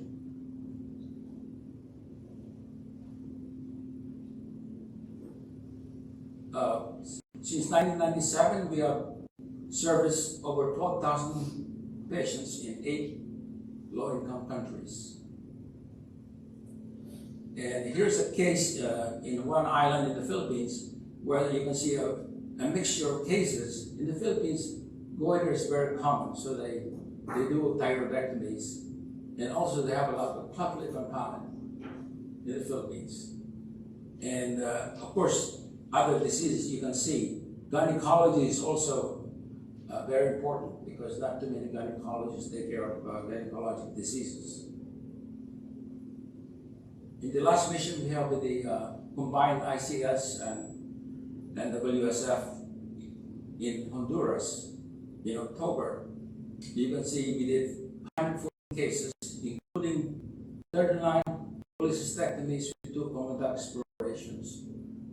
And these are very complex cases. They are not easy cases to do. And we also have gynecology and a mix of specialists. And for me, we did 5 colon interpositions for esophageal atresia. And from age 3 years to 10 years old. And they all did well. And we've done about 24 colon interpositions in Honduras since we started the program. And I work with the local surgeons. There's a large goiter. I'm sure you've seen some large goiter in Indonesia, probably also. Yeah, these are not simple goiters. In Central America, microtia with this absent ear or deformed ear is very common. We need surgeons who can perform the replacement of the ear in Central America. This is a complex cleft lip and palate in the Philippines, and we need surgeons also for that. But the Operation Smile is doing a good job, but they don't do a lot of the things. All of the kids don't have palate surgery. They still need palate surgery. So we need palate surgeons now who can take care of a lot of these patients. And I understand there's a new procedure for palate that has better results. So hopefully we can introduce that. Here's a classic Hirschsprung's disease on a 10-year-old, which you'll never see in the States, but you can see it in other countries.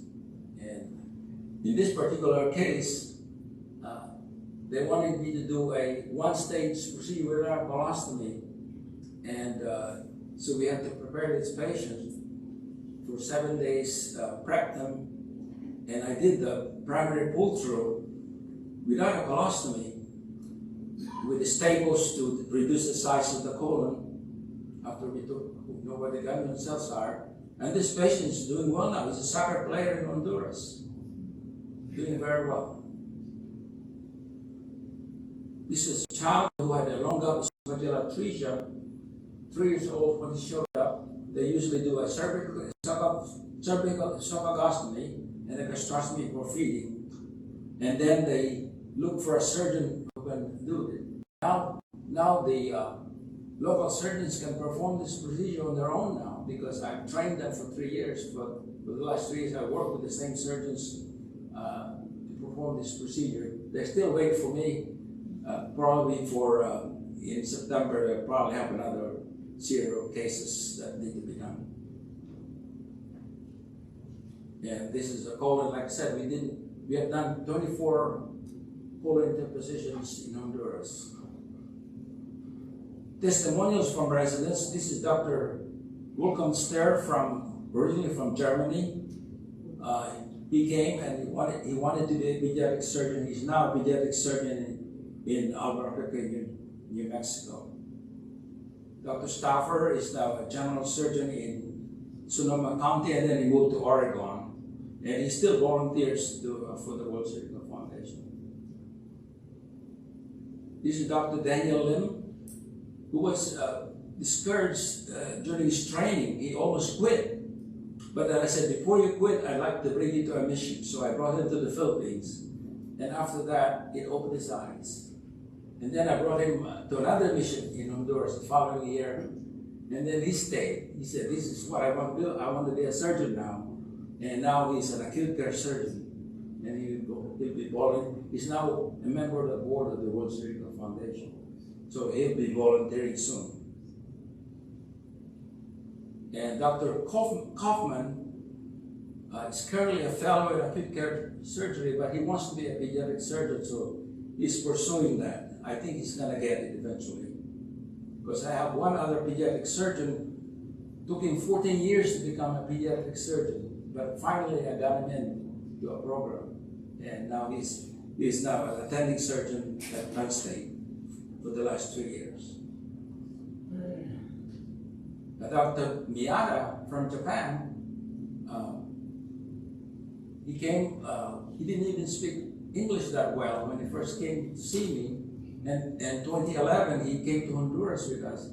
And then he liked pediatric surgery so much, he pursued it. He's now an attending pediatric surgeon with a working visa in St. Louis, Missouri.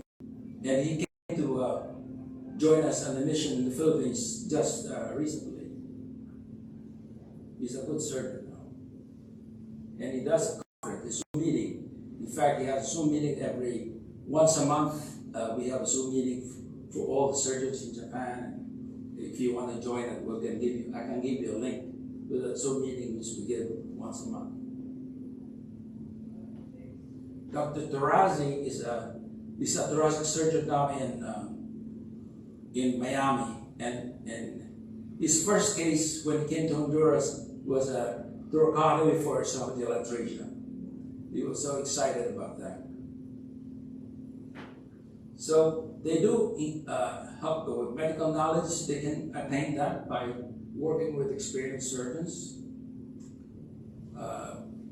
Same thing with practice-based learning and improvement. They improve.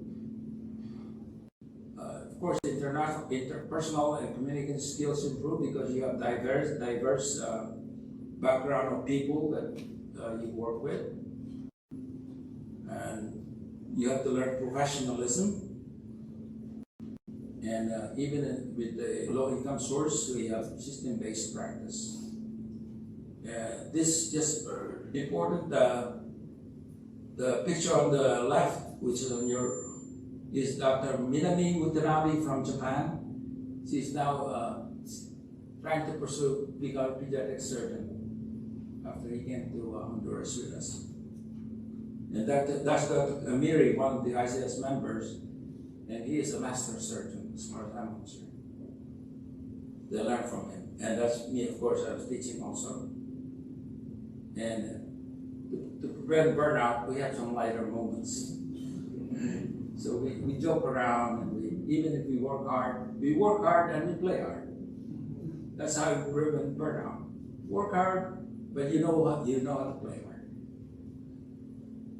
And I love the most is when you have all these people surrounding you, want to learn so much how to make an operation that's 3 hours in 45 minutes.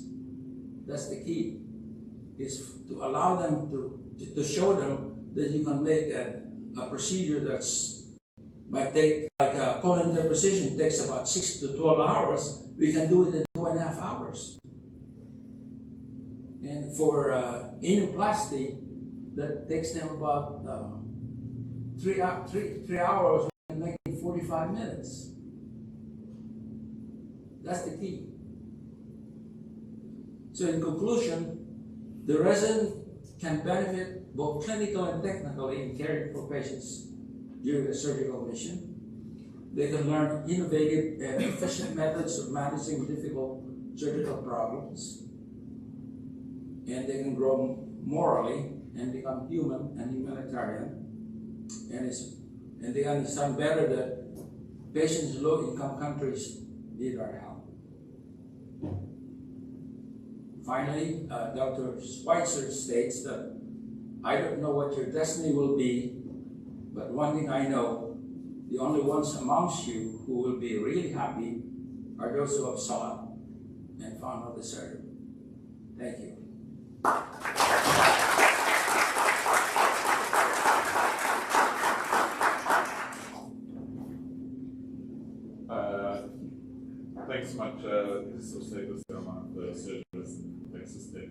Fantastic lecture. Two questions. How do you ensure short and long-term follow-up to those patients who you operate on? And then the second question with regards to the residents and fellows that you bring with, how do you achieve a balance between training them and also training the local trainees? Yeah. Thank you. That's why you need to work with the local surgeons and the local societies to follow the patients. Important. And if we have residents from the local country, they can work with us. You know, they intermix with the other residents. And depending on the level of training the residents have, is depending on how much responsibility we give the residents as well, and how much we can hold their hands and how much they can do. So that's why we like to have senior residents to come, like a fourth year or a chief resident, so they can work, can perform the surgery with us. Yeah, with us. So, Dr. Thavi, can you tell how did you do with Dr. Bird? So I did take a resident with me, and you know, you do plenty of cases. There's no shortage of cases. So one person doesn't do all aspect of the case. So you take turns. You know, whether one person getting into the abdomen and another person doing the hilar dissection for an open chole, and then you reverse that role for the next case. And when you're doing 30 plus or minus gallbladders, both get trained in the process. And the most important thing is, like other speakers have said, you need to have a local infrastructure. You don't just do surgery and leave those patients high and dry. That's the best thing we can do. Very good. Yes, excellent presentation. My quick question is this: how do you pay for residents that? Thank you. How do you pay for residents that travel? Yes, that's good. Good question. I think this is something we have to work on because, for example, at PMC, we go to the medical staff. The medical staff usually have a fund. They have their own money, not to the hospital. The medical staff. So the medical staff give a scholarship for the resident for $3,000 per resident.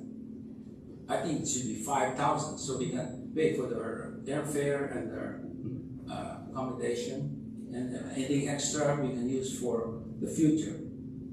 And so now what we're doing is we're also giving a scholarship for the local surgeons, like one surgeon went from Honduras, pediatric surgeon from Honduras, just went to Colorado Children's for a course, postgraduate course, and we paid for that. Our organization paid for that. And then right now, there's one in the Philippines, a pediatric surgeon from the Philippines who is in Washington, D.C. Children's doing a 1-month rotation, and we're paying for that. Yes. So, excellent talk. Question and a comment. One question, do you ever run into situations where the local and or leadership in the country do not welcome residents? Have you found it surprising the first time we ran into that? Well, you have to communicate with them. They're aware of that. That's why in the Philippines, for example, we now have an excellent relationship with the Philippine Council of Surgeons. So now they're aware of they want actually to cross the residents from Philippines can come for a month or two or whatever on surgery in the States.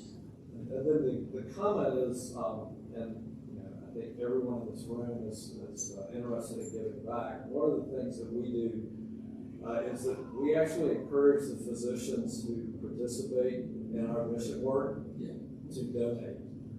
So it's not uncommon that I will actually pay for the majority of the expense to take the team when I go. I may go 5 or 6 times a year. On the cardiology side, our director of interventional cardiology has been very supportive in encouraging a different group to go down each month, and also encouraging them to make those donations in kind, so that there is a fund to take people who can't afford that or who need to come in and do things. And I think the benevolence of people out there is overwhelming in their willingness to do that. Very well. Thank you, Dr. Aguilar. Let's move on to our next speaker.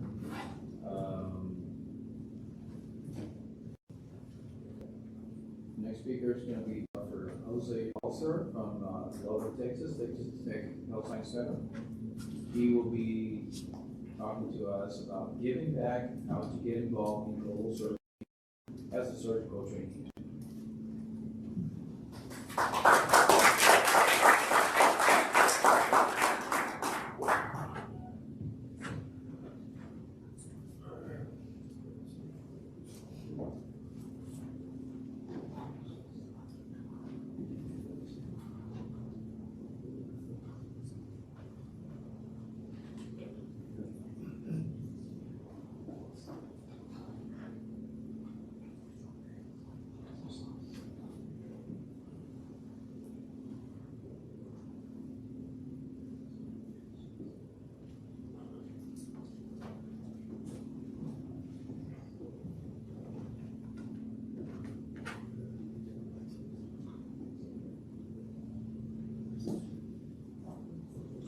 All right, hi everyone. My name is Izi Obokhare. I'm one of the general surgery residents at Texas Tech. It's a great honor to be here for the second year. As you can tell, I'm not actually from Texas. I come from Palestine, particularly Gaza Strip. For those who don't know, Palestine is located in the Mediterranean areas, Mediterranean Sea. I grew up there. I did medical school there as well. Then I came to the US. For those who don't know the history of Palestine, so Palestine has been under military occupation since 1948 and therefore has been under a lot of political and geopolitical unrest. And what that means that the healthcare system, medical education has been severely underdeveloped. It means to me personally, my dad passed away last year, and he died of cardiac arrest. And you know, the eventual cause was severe myocardial infarction. And I think his death could have been prevented by kind of earlier access to cath labs. So back home, cath labs, you know, usually just open in, like during the day, and overnight you don't have coverage. It's kind of interesting to witness the differences between here and there. And then my aunt also died of endometrial cancer, and her death could have been prevented by better access to healthcare and allowing her to kind of move outside the Gaza Strip and get the treatment she needs. So to me, global surgery is, you know, I'm very passionate about it because of that and because of other, you know, deficiencies that I've seen back home. I don't have any financial disclosures. The only disclosure I have, I helped co-found an organization called Oxfam. I'm going to talk about it in a second, but basically our mission is to help with medical education in Palestine and the MENA area. So what I'm going to talk about today is basically the things that, you know, the ways to get involved in global surgery as a trainee, going through all the kind of domains that were defined by the Lancet Commission on Global Surgery. So, as you know, the definition of global surgery, there's so many definitions, but the big one is basically global surgery is a field of study, research, practice, and advocacy to improve surgical access, particularly in low to middle income countries and austere environments. To start off, research is a huge part of global surgery, and actually it was the first thing that made me involved in global surgery. That was back in 2015 when I had the chance to do my electives in the UK at University of Oxford. And at that time I met with a team from Global Surge Collaborative, which is one of the largest research collaborative worldwide. And basically we got to work on Global Surge Collaborative back home in Palestine. And then after that, I was able to build my own kind of collaborative research project that I'm going to talk about called Scalpel Study. There are many collaborative studies. As I said, the biggest one is Global Surge, and they have done a lot of projects, including one of the largest actually, or it is the largest international study called COVID Surge, where they looked at the impact of COVID-19 on surgical patients, and they showed a lot of high mortality and postoperative complications. As a trainee, you could become involved in any of these domains. Could be steering committee, organizing committee, or national lead for your country. I was the national lead for Palestine at that time, and you could also be involved as a collaborator, which is basically for data collection. The kind of collaborative projects, they have improved, and they moved from just relying on LMIC researchers on data collection, they moved to more of like getting them into more senior position, more leadership opportunities, and also they offer more of like capacity building in terms of research, allowing them to learn and lead the studies and do analysis for those international studies, which is great. This is our recently launched study called Scalpel, and basically it stands for Surgical Capacity Assessment and Leverage in Palestinian Land. And our goal is to basically do a comprehensive evaluation of surgical capacity in Gaza Strip, West Bank, and East Jerusalem as well. And so we had our inaugural meeting last week, where we had 30 medical students covering 60 hospitals in both regions. And of course, to set it up while I'm here is extremely challenging. And we got a lot of help from the local medical schools, from the medical students themselves, of course, and you know, we're gonna get the study started. The other aspect of global surgery education and teaching, some of the schools in the US and outside the US, they offer postgraduate courses.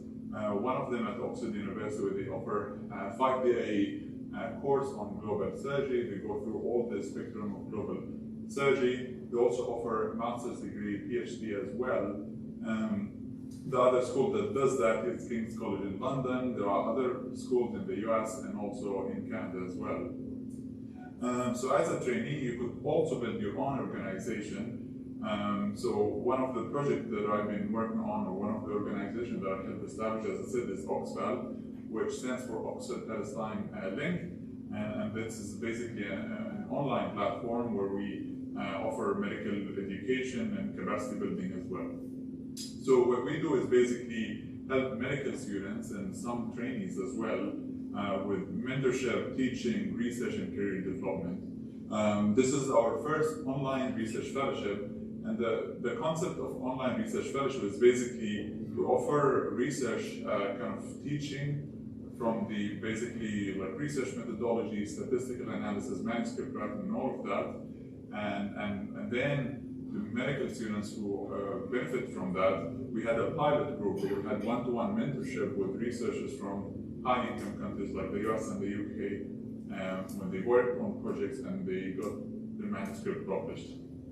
And then after that, we had our first online conference where we allowed medical students to present their work and had some faculty mentors to give them feedback as well. We also offer kind of interactive lectures in various topics, including surgery. For example, we had a topic on acute abdomen, trauma, and emergencies as well. And then we partnered with an organization called Oxford Medical Simulation, which is a startup by medical students from Oxford University, where they provided us free of charge virtual reality curriculum. And the goal is basically to supplement rather than replace the local curriculum they have in Palestine. And this is just one of the kind of scenarios that I'm gonna basically run a video in a second, where basically you have a patient with acute abdomen and the kind of working diagnosis acute diverticulitis. So basically the medical student is acting like an intern who goes there, take history, physical exam, and even place orders, including CAT scans, antibiotics, and all of that. And at the end of the encounter, it gives you nice kind of feedback, both the positives and the negatives, the things that you need to improve in your ability to interact with those patients. So this is basically learning objective. This is the positive feedback, the things that you did well, and then things to improve in your history physical exam taking as well. And at the end of the scenario, it gives you a score. So I did this kind of scenario, and I got 75%, which is not too bad, I guess. So most importantly, we emphasize on sharing all of our material online, mostly social media. We also use, we have a YouTube channel where we share all of our videos as well. Excuse me. As part of our work, I got to visit Palestine, and it was definitely extremely challenging, although I'm from there, I have the citizenship from there, but I needed 6 permits to go back to home, and you know, this is basically, it was extremely hard. It took me like at least 3 months to get all of these permits, and it was extremely rewarding because not only I visited my family, but also I got to teach at my alma mater, my medical school, and basically we had a kind of hot seat session similar to what we have here in the US, and we taught basically, we gave kind of trauma and ACS cases as well, and the medical student really loved it.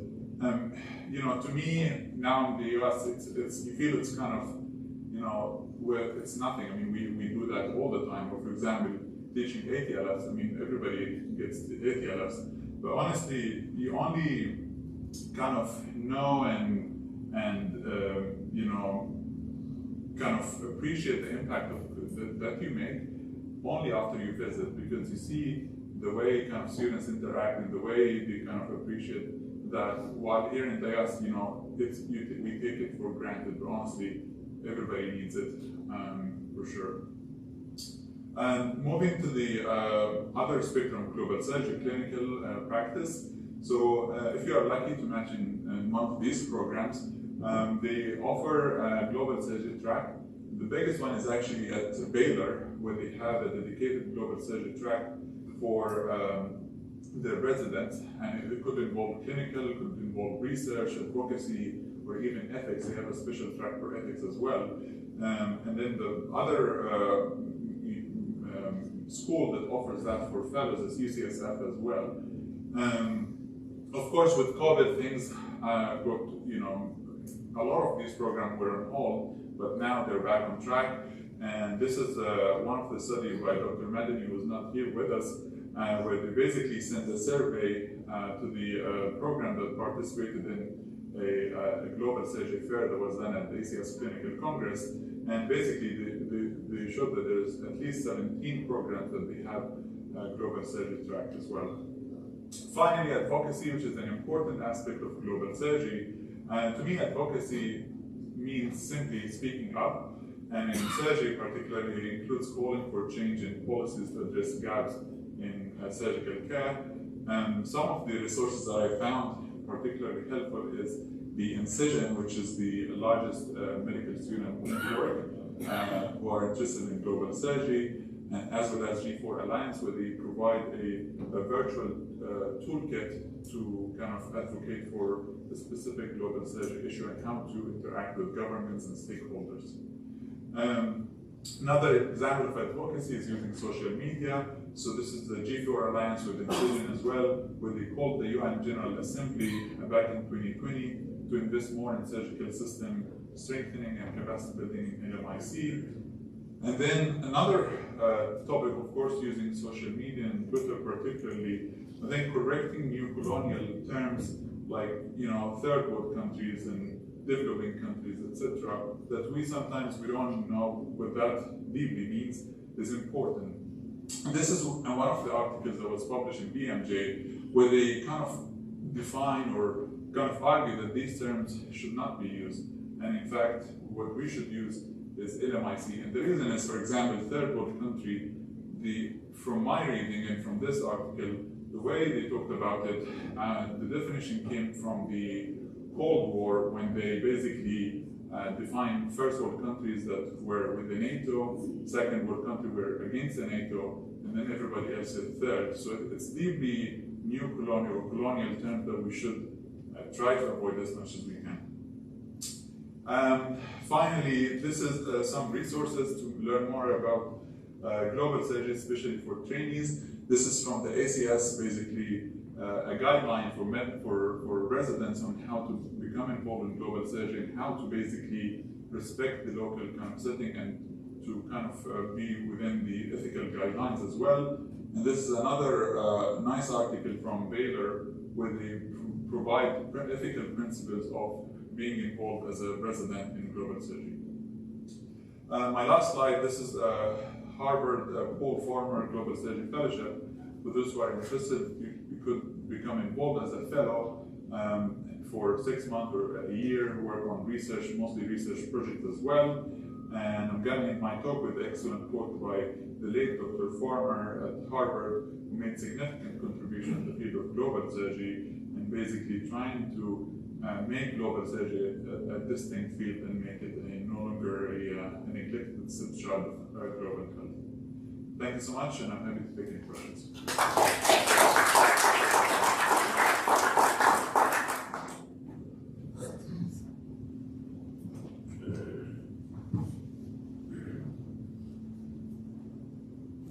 Thank you, Doctor, for your nice presentation. I have a question. You said about the global surgical research. It's been based on the internationality. So, if we talk about medical research involving human subject, this should be grounded on the ethical clearance. So, who will be responsible for this ethical clearance in the context of the international or global research? Absolutely, I think this is extremely important, and I was involved in that. So when I was the national lead for the global search study, we basically got ethical approval from the UK, and then after that we got local approval from, actually, it's funny, because of the political division back home, we had to get from 2 different governments, from Gaza Strip and West Bank as well. And we had so the way they do it, you get the ethical approval from the Research Ethics Committee, or they call it the Helsinki Committee, and then you get like a paperwork, and then you have to provide this paperwork to every single surgeon that you meet, or every single body that you need to kind of get. So it's kind of, they don't rely on online emailing and all of that. So you have to keep that physical copy. So definitely we try to do that as much as we can, get as many ethical approval as we can. So it means that from the research subject, you get proper informed consent for research. It depends on the project. So for this project, it was completely de-identified data. So you have an ID. You don't collect names. You don't collect HPIs at all. So we did not need informed consent. All what we so for example, we collected data from the archive. We go to the archive. We don't have like online records. We don't have like Cerner or like Epic. You go to the archive and you go and collect the data from the chart. So definitely you don't need to go and ask the patient permission unless you're doing case reports or stuff like that. Thank you. Thank you, Dr. Also, I think for the benefit of the time, we should wind down and ask questions. Thank you.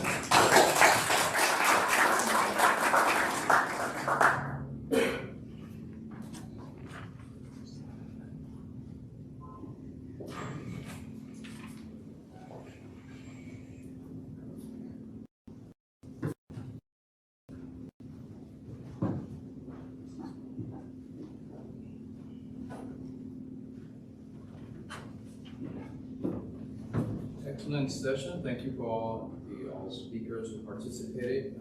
There were excellent presentations and topics that are unique to the effort of global surgery.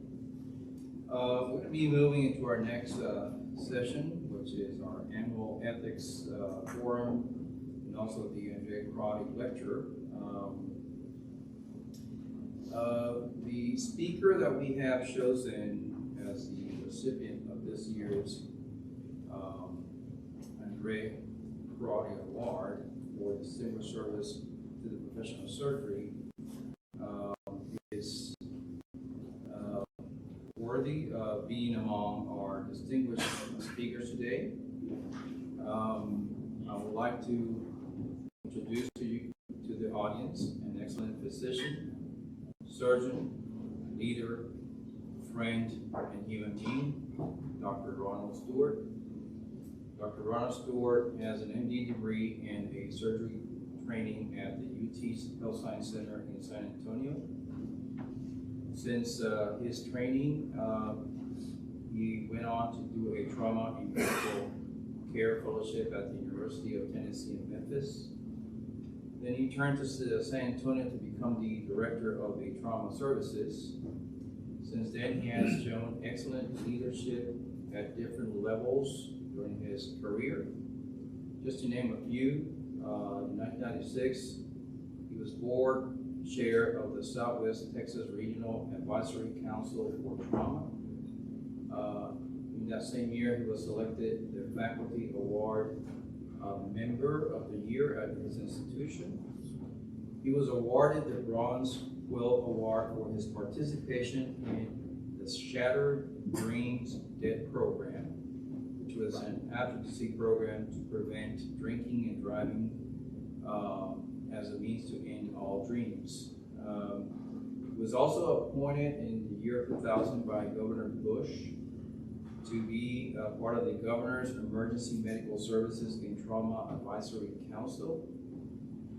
He's been chair of the South Texas chapter of the American College of Surgeons Committee on Trauma, and has occupied the same position for the Committee on Trauma for Region 6, that includes the states of Texas, New Mexico, Louisiana, and Arkansas. He currently is a tenor professor at the University of UT Health Science Center in San Antonio. He's a current chair of the Department of Surgery, where again he has been awarded for his multiple efforts teaching and clinical skills. He's a great and energetic advocating physician. And of course, trauma is his passion. And he has taken this not only to local, but regional and national levels as well. As a matter of fact, that's when I met Dr. Ron Stewart the first time, as we participated in joint effort joining the North and South Texas ACS in order to advocate for better funding for trauma education at rural communities in Austin. He's a well-accomplished photographer, where he also delivers a story through a photo. You will see him carrying his camera everywhere. Please join us as he presents his vision on firearm injury and violence prevention. Please give a hand to Dr. Ronald Stewart.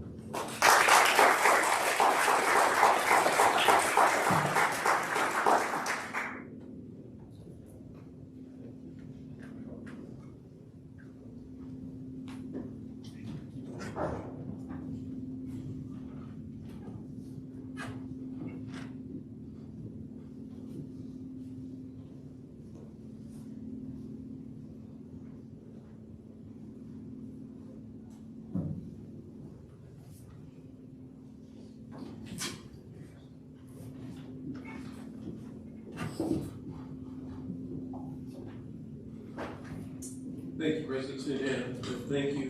And I'm really grateful for the honor and privilege to speak today. I'm going to talk about firearm injury prevention,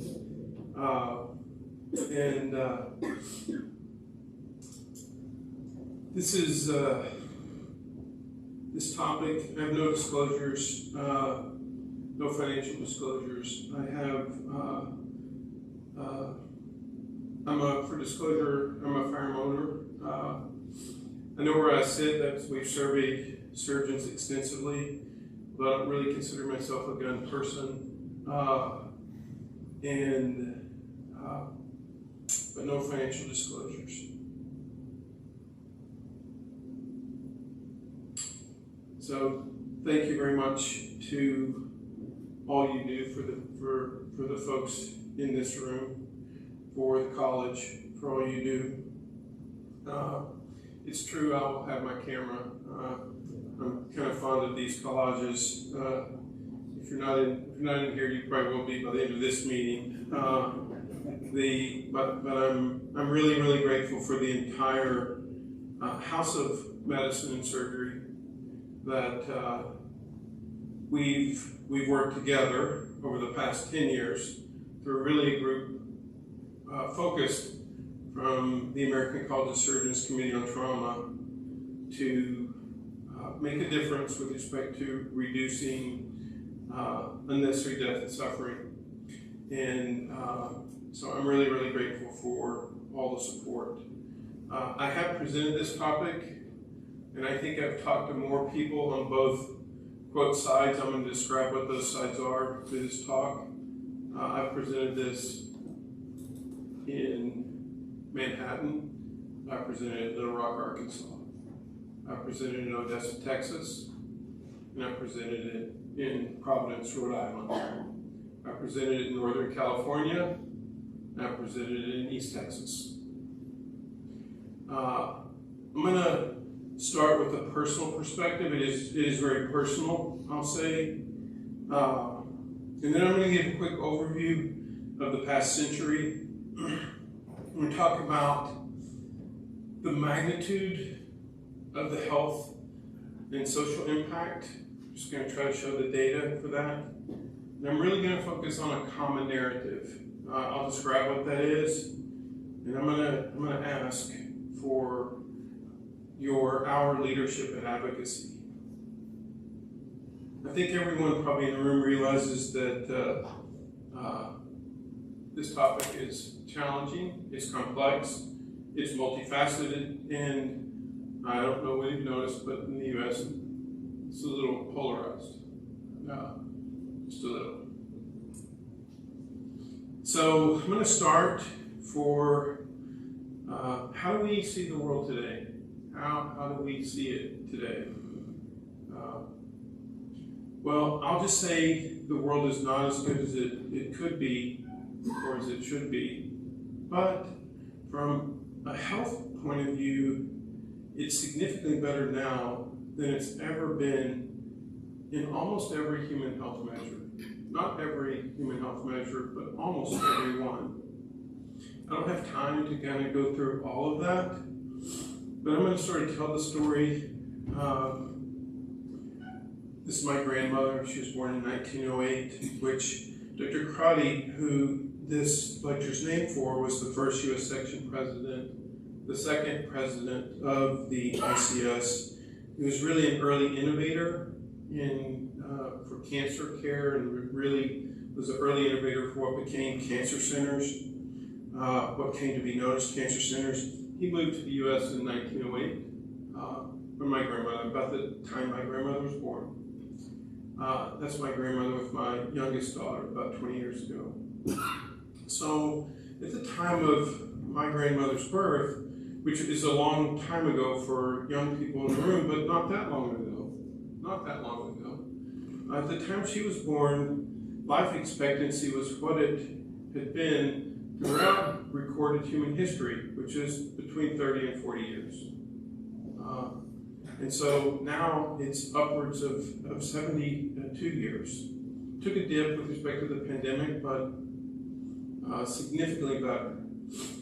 What if I was a trauma patient when my grandmother was a child? What if we were injured at that time? If I had an open femur fracture, I had a 70% risk of death. If I had a gunshot wound to the abdomen, remains non-operatively, I had a 70 to 80% risk of death based on purely probability of whether it injured anything in my abdomen. If I had a 30% total body surface area, second and third degree burn, I had a 50% risk of death. And we've talked about, we live in the overdeveloped world. If we just the last few talks, if you've been in areas where there's not organized care, that you know that for all those deaths, there are major and significant lifelong disability. That's what the world was like in 1913. So the past 100 years has seen dramatic improvements in care and prevention. I mean, major reductions in mortality and complications. Everything is so much better. The world, from a health point of view, from a surgical point of view, is undeniably dramatically better. So when I find myself thinking, my gosh, the world is so horrible, it is so much better than when my grandmother was born. So the story, though, of how this came to be from a surgical point of view, I believe, is the story from a trauma point of view. If you were to look at if I could summarize it, it's cooperation and communication save lives. Cooperation and communication save lives. If we just reflect on the talks that we've just heard this afternoon, cooperation and communication save lives. And for the young people in the audience, for the students, for the residents, I want you to know that you can and you will transform the world. If you adhere to the general principles that we've already heard, be professional, be true to what we profess, the patient's interests come first, and work hard towards that goal, you can and you will transform the world. So I'm going to start with why firearm injury prevention. I was having discussions with a colleague just a few hours ago about this, and it was like, are you really going to talk about that? Yes, I am. So I'm going to start though with why. Why? I'm going to start with my own personal perspective. We've surveyed the Committee on Trauma, we surveyed the Board of Governors of the ACS, and we surveyed the entire college. And we've given the survey to many other professional organizations. And when we surveyed the COT the first time, one of the questions was, do you have a family member, has a family member or close personal friend been injured or killed in a fire-related injury? And the answer was a third of people, it's me. It's me. It's not a technical thing. A third answered that they had a family member or close personal friend who had been injured or killed from fire. These are surgeons. These are surgeons. I was shocked by that percentage. And when we hosted the first town hall, I was texted on the podium, which, by the way, that first town hall around firearm injury prevention, people were so worried about it. Like the surgeons who were involved wanted to anonymize the transcript. I laughed. I said, I've never heard, the more colorful the statement, usually you want to make it. I've never, but they were really worried, and that was one of the most peaceful, collegial meetings to get 300 surgeons and talk about the topic. But while I was on the podium, I was texted that one of these people, one of my friends, someone who I'd written a letter of recommendation from, died as a result of a firearm injury that day. These are all people I know, my friends. Who have died from intentional injury and firearm violence. 2 from self-harm, 2 from harm from someone else. These are my patients. Patients I know closely. These are people I've met who are survivors of fire-related injury, who are doing amazing work, both have foundations on their own. And these are colleagues who I don't know, who've been injured or killed during the past decade. So if we think for 1 second that we are exempt, we are sadly mistaken. Dr. Bulger calls these injuries a moment of crisis with a lifetime of impact. And in real ways, our duty, our approach is to prevent it from being a moment of impact with a lifetime of crises.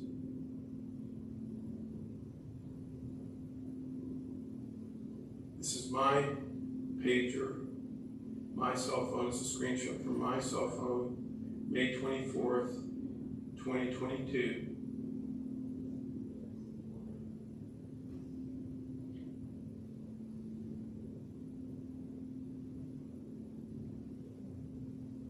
This is that child's chest x-ray. I would ask you not to post this or tweet this, but this is that child's chest x-ray.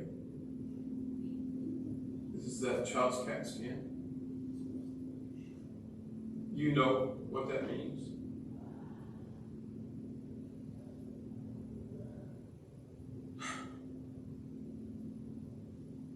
And this child, these survivors, they can recount every event that happened in that classroom. Every single event, they can recount that and spontaneously do.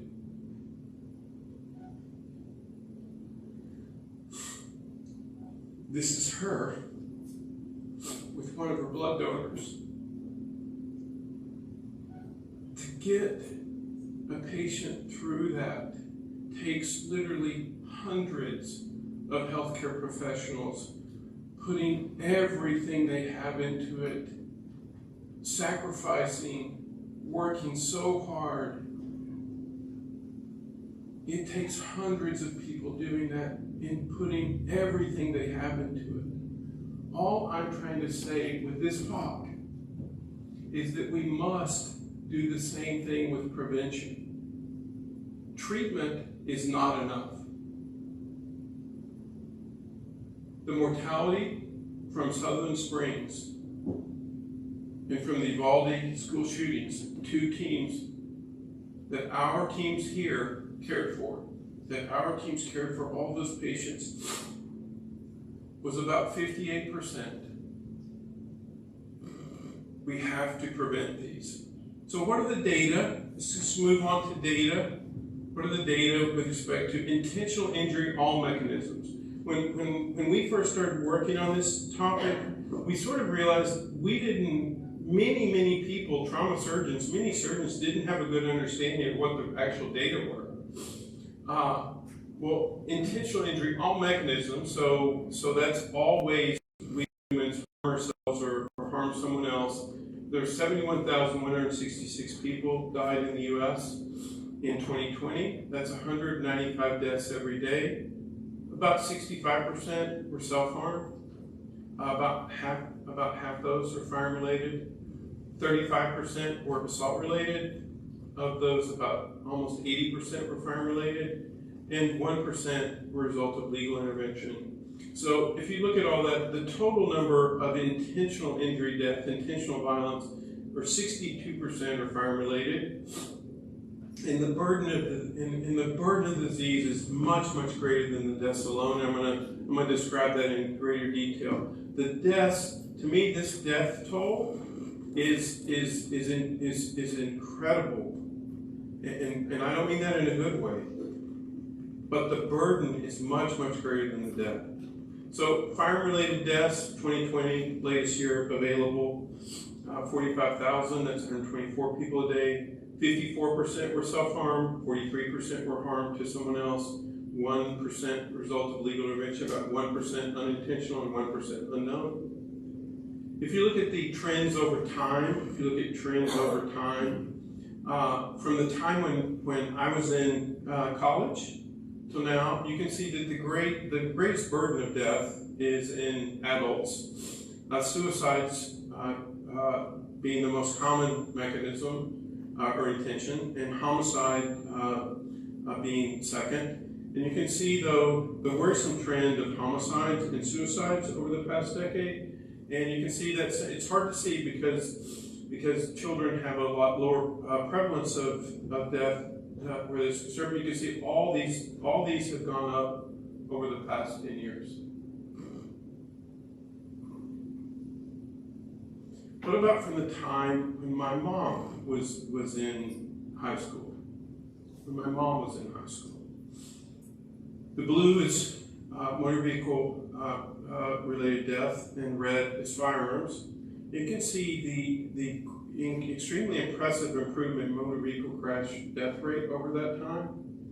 And firearms have not seen the same improvement and actually have increased over that time.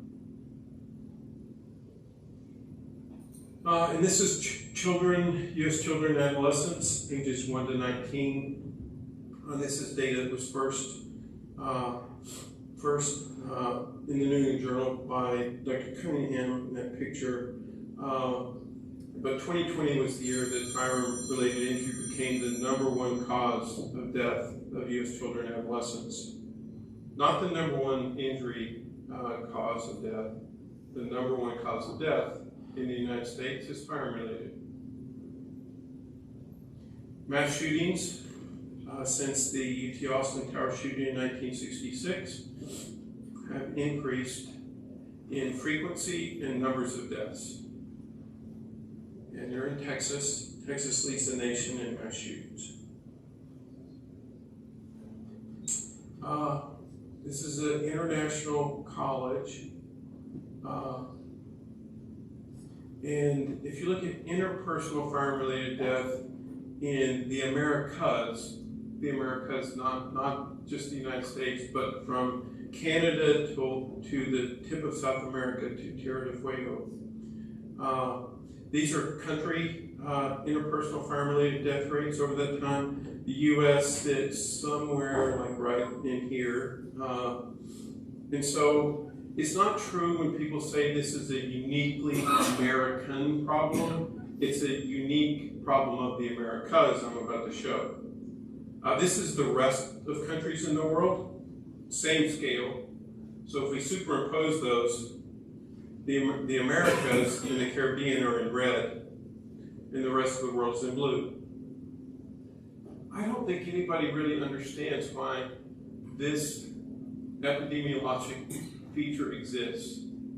To me, there should be a dozen or 20 or 50 research teams working on trying to understand why this is. And it does appear to me, I'm an amateur looker at it, but it actually extends to Greenland, which is technically, I don't think many people consider in North America, but there's definitely something about the Americas from an epidemiologic standpoint. So the burden of disease is much greater than deaths alone. So what do I mean by that? Well, physical trauma, particularly intentional injury, often leads to psychological trauma. And psychological trauma predisposes to physical trauma and many lifelong health problems. And I'm going to show you that is a very, very significant impact. I'm going to start though with the integrated definition of physical and emotional trauma. I really like this definition. It's from SAMHSA, but it unifies physical and psychological trauma, and it's basically this definition: trauma is a physical or emotionally harmful or life-threatening event that has lasting adverse effects. Vincent Fleddy, Robert Onda, and their team, Allison Spitz, Valerie Edwards, in 1998, these are prevention, mainly medical doctors looking at their patients, and they did a 17,000 person survey, and they basically identified that adverse childhood experiences, which they define that as either family dysfunction or childhood neglect or abuse, and it's a 10-point scale, is strongly associated with lifelong increased risk of injury, mental health, maternal health, poor maternal health outcomes, infectious disease, chronic diseases, including heart disease, so it has a lifelong impact, adverse childhood experiences. And I'm just going to interject here before I get to solutions. This is a solution, but I just want to emphasize there's a lot of, if you graduate from medical school after 2010, you probably know about adverse childhood experiences. If you before 2010, you probably don't know a lot about it, but there's a lot on ACEs. But I think we should also focus on positive childhood experiences. And there are data that show that positive childhood experiences are really important and in some ways might be thought of as an antidote or a treatment to adverse childhood experiences. I'm just going to use one example of a positive childhood experience, early childhood education. There's 3 really good, high-quality studies looking at early childhood education in children in marginalized communities at great risk for injury and lifelong health challenges. And if you look, and one of these is a randomized trial, I'll show a little bit more about it, but if you look through adulthood, there's improved academic performance, graduation rates, college attendance, employment, earnings, in the cost efficacy ROI is 3 to 7-fold. Positive childhood experiences really make a difference as well. And this is preliminary data, but it is quite interesting to me. In the high scope Perry, that was the randomized trial, one of those 3 studies. And a group of investigators have now looked at the children who were in that early childhood education cohort. They've looked at the children of the children, the children of the children of that cohort. And there's improved outcomes in the children of the children in that cohort. It's a way to actually impact multi-generational, intergenerational change. So how big is this from a cost problem? Well, the cost of total injury, that's not just intentional injury, is $327 billion in direct medical care and $69 billion in work loss. That's above the line of this, using this iceberg analogy.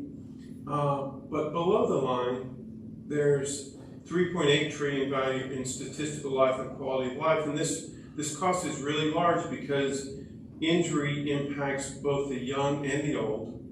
And there's $673 billion in adverse childhood experience, chronic disease cost. And if we were to do a terrific job with respect to injury prevention, the criminal justice system we'd still need a criminal justice system. But let's just say there's only a 5% impact, only 5% if we did a much better job. Well, that's $14.8 billion. So the total cost is a $4 to $5 trillion problem. And for context, I think this current fiscal year, the budget of the DoD is about $800 billion. It's a massively large cost. And we could probably debate afterwards, I'm happy to talk about it, the statistical life and quality of life losses, but the rest is pretty hard data. So intentional injury is the most neglected problem in the US.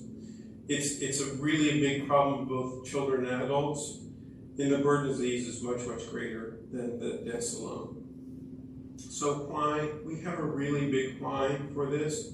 It's simply to prevent needless death and disability in our patients, our communities, our friends, and our family members. That's why. We have a really big why. This is 2 slides from Kathy Barber, who's an amazing firearm injury prevention researcher looking at suicide.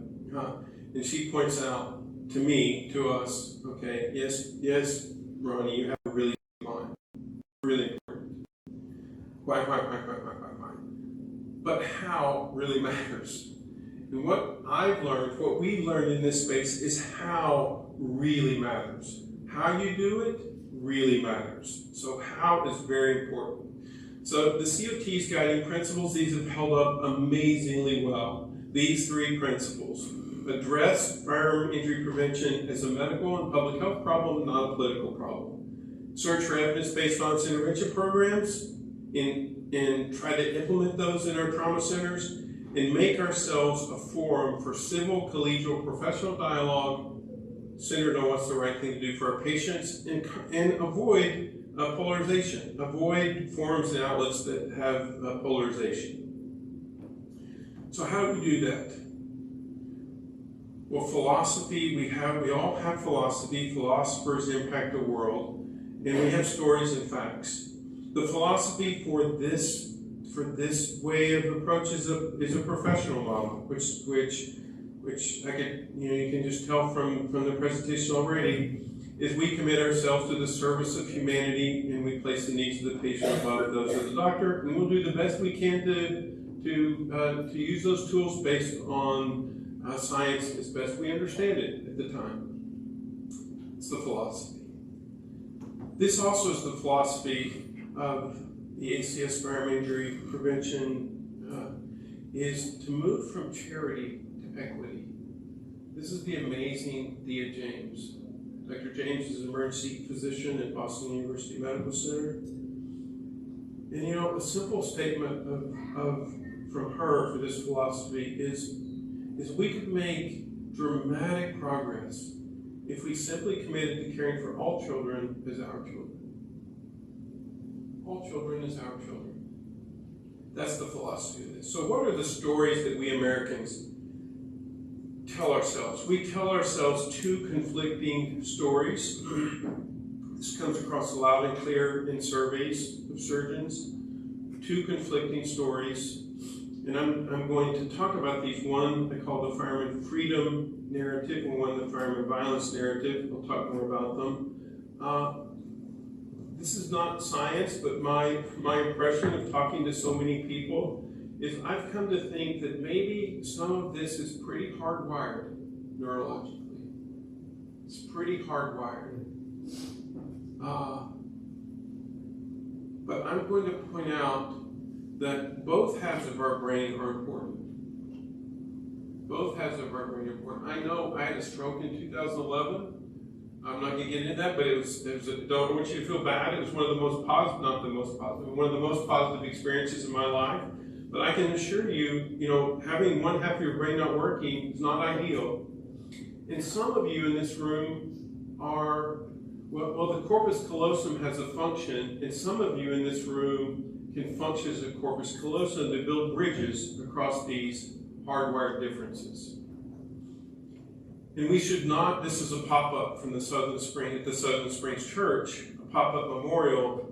We should not expect a problem that's fundamentally one of violence to be solved by violent debate. Is it possible to have a common story that leads to cooperation? The answer is yes, it is. It 100% is. And in a way, the Committee on Trauma over the past 10 years has at least subjectively proven this is the case. So I'm just going to quickly go through these two stories that we tell ourselves. The firearm freedom narrative, it goes something like this. Firearms are generally beneficial. They're necessary for personal protection and safety. Firearm ownership is a Constitution-protected right, and it's an emblem of freedom. The gun is an emblem of freedom. For the person who holds that story closest to their heart, you can pretty much substitute gun and freedom. So gun control synonymously translates in that person's mind to freedom control. On the other side, and the two sides refer to each other's sides, the firearm violence narrative goes something like this. Firearms are generally harmful. They're generally unnecessary in modern civil life. They actually decrease personal liberty because of the increased risk of harm in our homes and on our streets. And for the person who really holds that story close to their heart, the gun is an emblem of violence. So gun control translates into violence control. What could be wrong with that? And we know from surveys, asking kind of a bad survey question, to be honest, but we know from surveys, this is a 40-40-20 thing. 40% on one side, 40% on the other, 20% in the middle. So we intentionally, along the way of this project, borrowed from each of these narratives. And for those who hold one of these two stories close to your personal heart, is I'm going to say that the common narrative requires virtually no compromise, zero compromise. It goes something like this, that firearm ownership is a Constitution-protected liberty in the U.S. violence is a major cause of preventable death and suffering. We have a very large burden of firearm-related injury, death, and disability. But what can we do? We can work together. We can significantly reduce that by committing to work together to understand and address the underlying root causes of violence while making firearm ownership as safe as possible. Work to understand root causes while working simultaneously to make firearm ownership as safe as possible. We surveyed the surgeons. I'm not going to go through all this. It's the ACS survey, but I will say 75, it all depends how you look at it, 75 or 85% strongly support the ACS addressing firearm injury prevention. It's not as polar as the way I presented it in some ways, because if you break out the question, you find, for example, if you ask it, is firearm ownership beneficial or harmful? Surgeons answer both. The 49% answer both. If you say, does firearm ownership protect or limit personal liberty, the most common answer is neither. So how to address this complex problem? In simple, for those of you who'd like to think from a big picture point of view, engage groups at risk as part of the solution. Engage groups at risk as part of the solution, and partner with these groups to do those two things I talked about. And there's many things we can do together.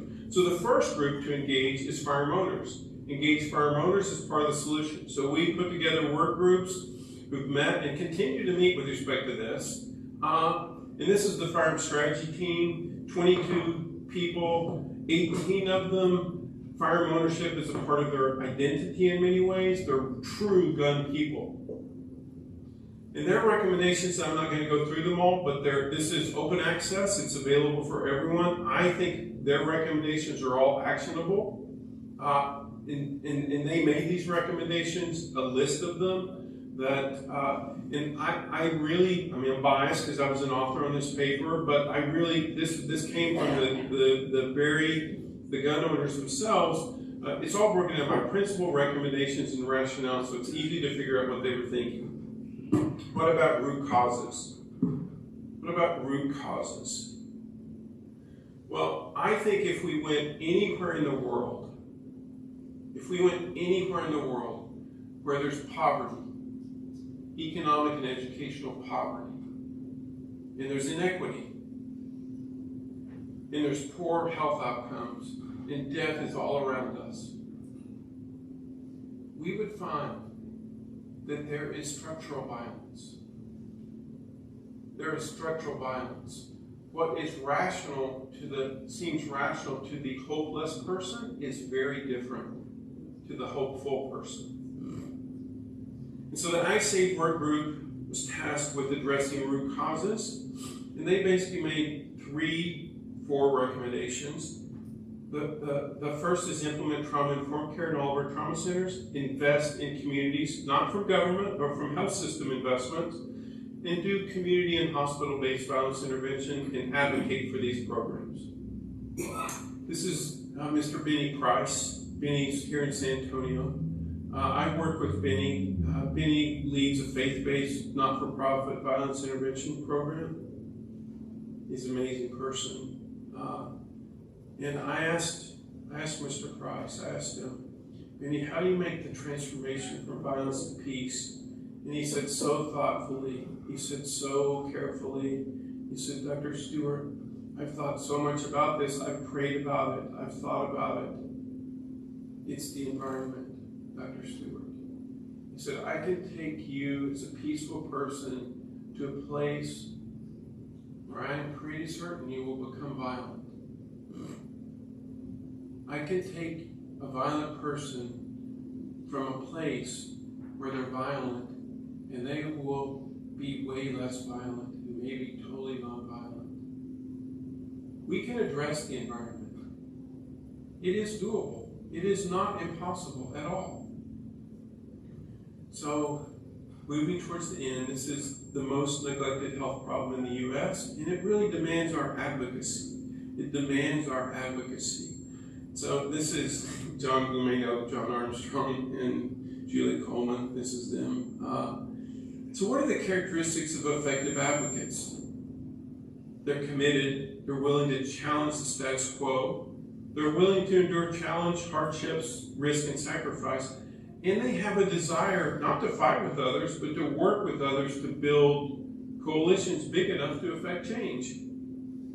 And they have the ability to tell a meaningful and engaging story. And they have a bias for action. A bias for action. You in this room, many of you in this room have those traits. This is the second summit where virtually every single professional organization in the United States medicine addressed a set of principles and approach and commitment to working together to address intentional injury and firearm injury prevention. So what can we all do? What can everyone do? No matter whether a physician, surgeon, what can we do? Well, one, we can lead with a positive, hopeful, and accurate worldview. Hopefulness, not hopelessness. Hopefulness.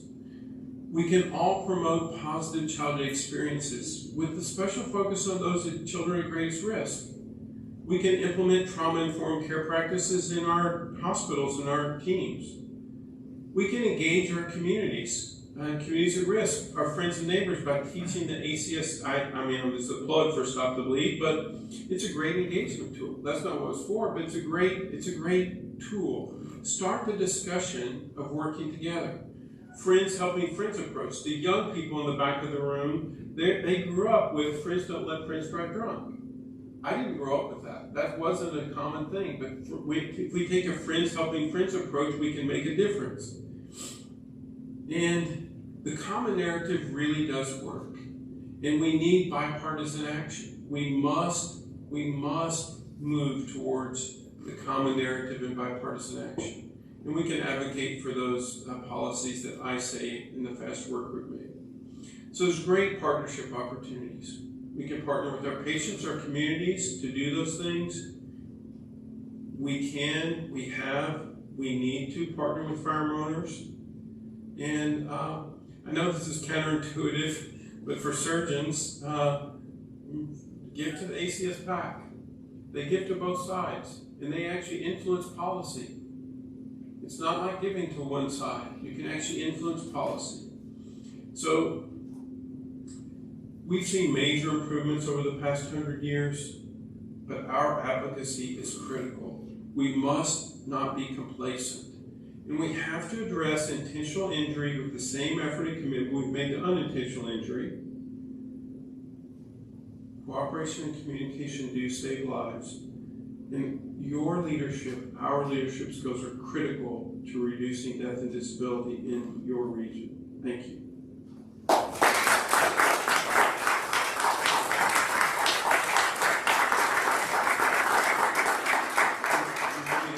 Questions or discussion?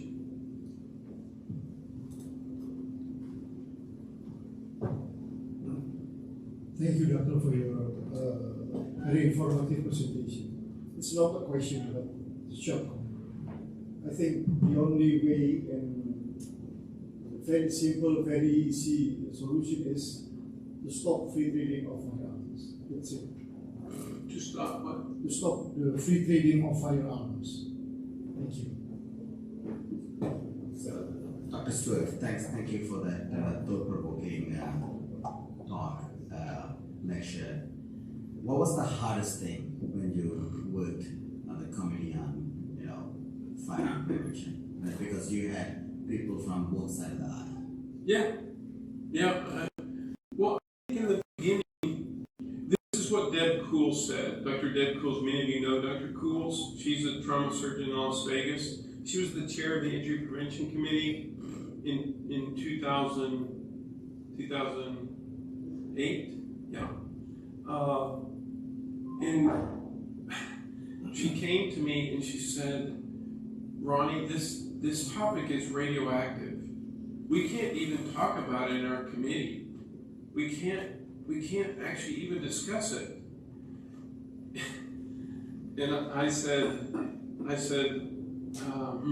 okay, well, why don't we just pause right now? Let's keep working on unintentional injury. Why don't we pause? and we're considerate. And so I think the hardest thing was overcoming the inertia and the concern that there's nothing that can be done and we can't even talk about it. Ron Gross at that town hall in whatever year, shortly after 2010, 11, whatever. He's very funny. He has sort of a natural comedic delivery, Ron Gross. He's a surgeon, he's a fire motor. And he went to the mic and he basically wiggled back rocked back on his feet, and he basically said, you know, this is a little, this is uncomfortable here. It kind of reminds me about talking to your teenage kids about sex and drugs. And he said, it feels really uncomfortable. But afterwards, you do realize it's a good thing that you did, and you could actually talk about it. And so I think the hardest thing was getting by that, and getting by the risk of very direct conflict, because the native state of the political debate, the way it's evolved, is it foreshadows violence. If you just listen to the tone of the rhetoric. And so people are really concerned about that. But to me, one thing taken away from this concerted effort of literally, 500 people working on this, or more than that,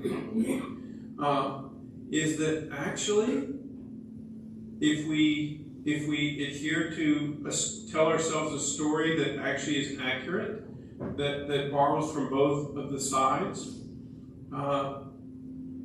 we can actually really truly work together. People who, I'm going to exaggerate a little bit, people who love guns and people who hate guns can actually work hand in hand together and even talk about policy. Even talk about policy. It does not have to be a fight. And that was the hardest thing. After that, though, it was literally like water running downhill. After that, I wouldn't say it was just a cakewalk. And still there are people who, and I understand, I'm happy to talk to people afterwards, there are people who definitely don't agree with every single thing. What surgeons agree with every other surgeon in the world? It's virtually no one.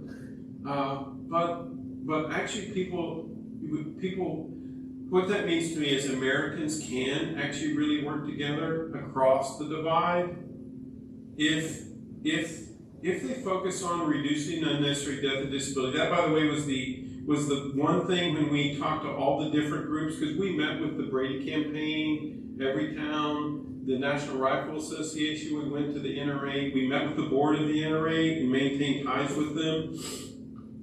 And every one of the advocacy groups says the same thing. We're committed to reducing death and disability related to firearms. And once you focus on that and you can frame it in a way that you can actually talk to each other, you come up with creative ideas that neither of the two groups would ever come up with on their own. Thank you.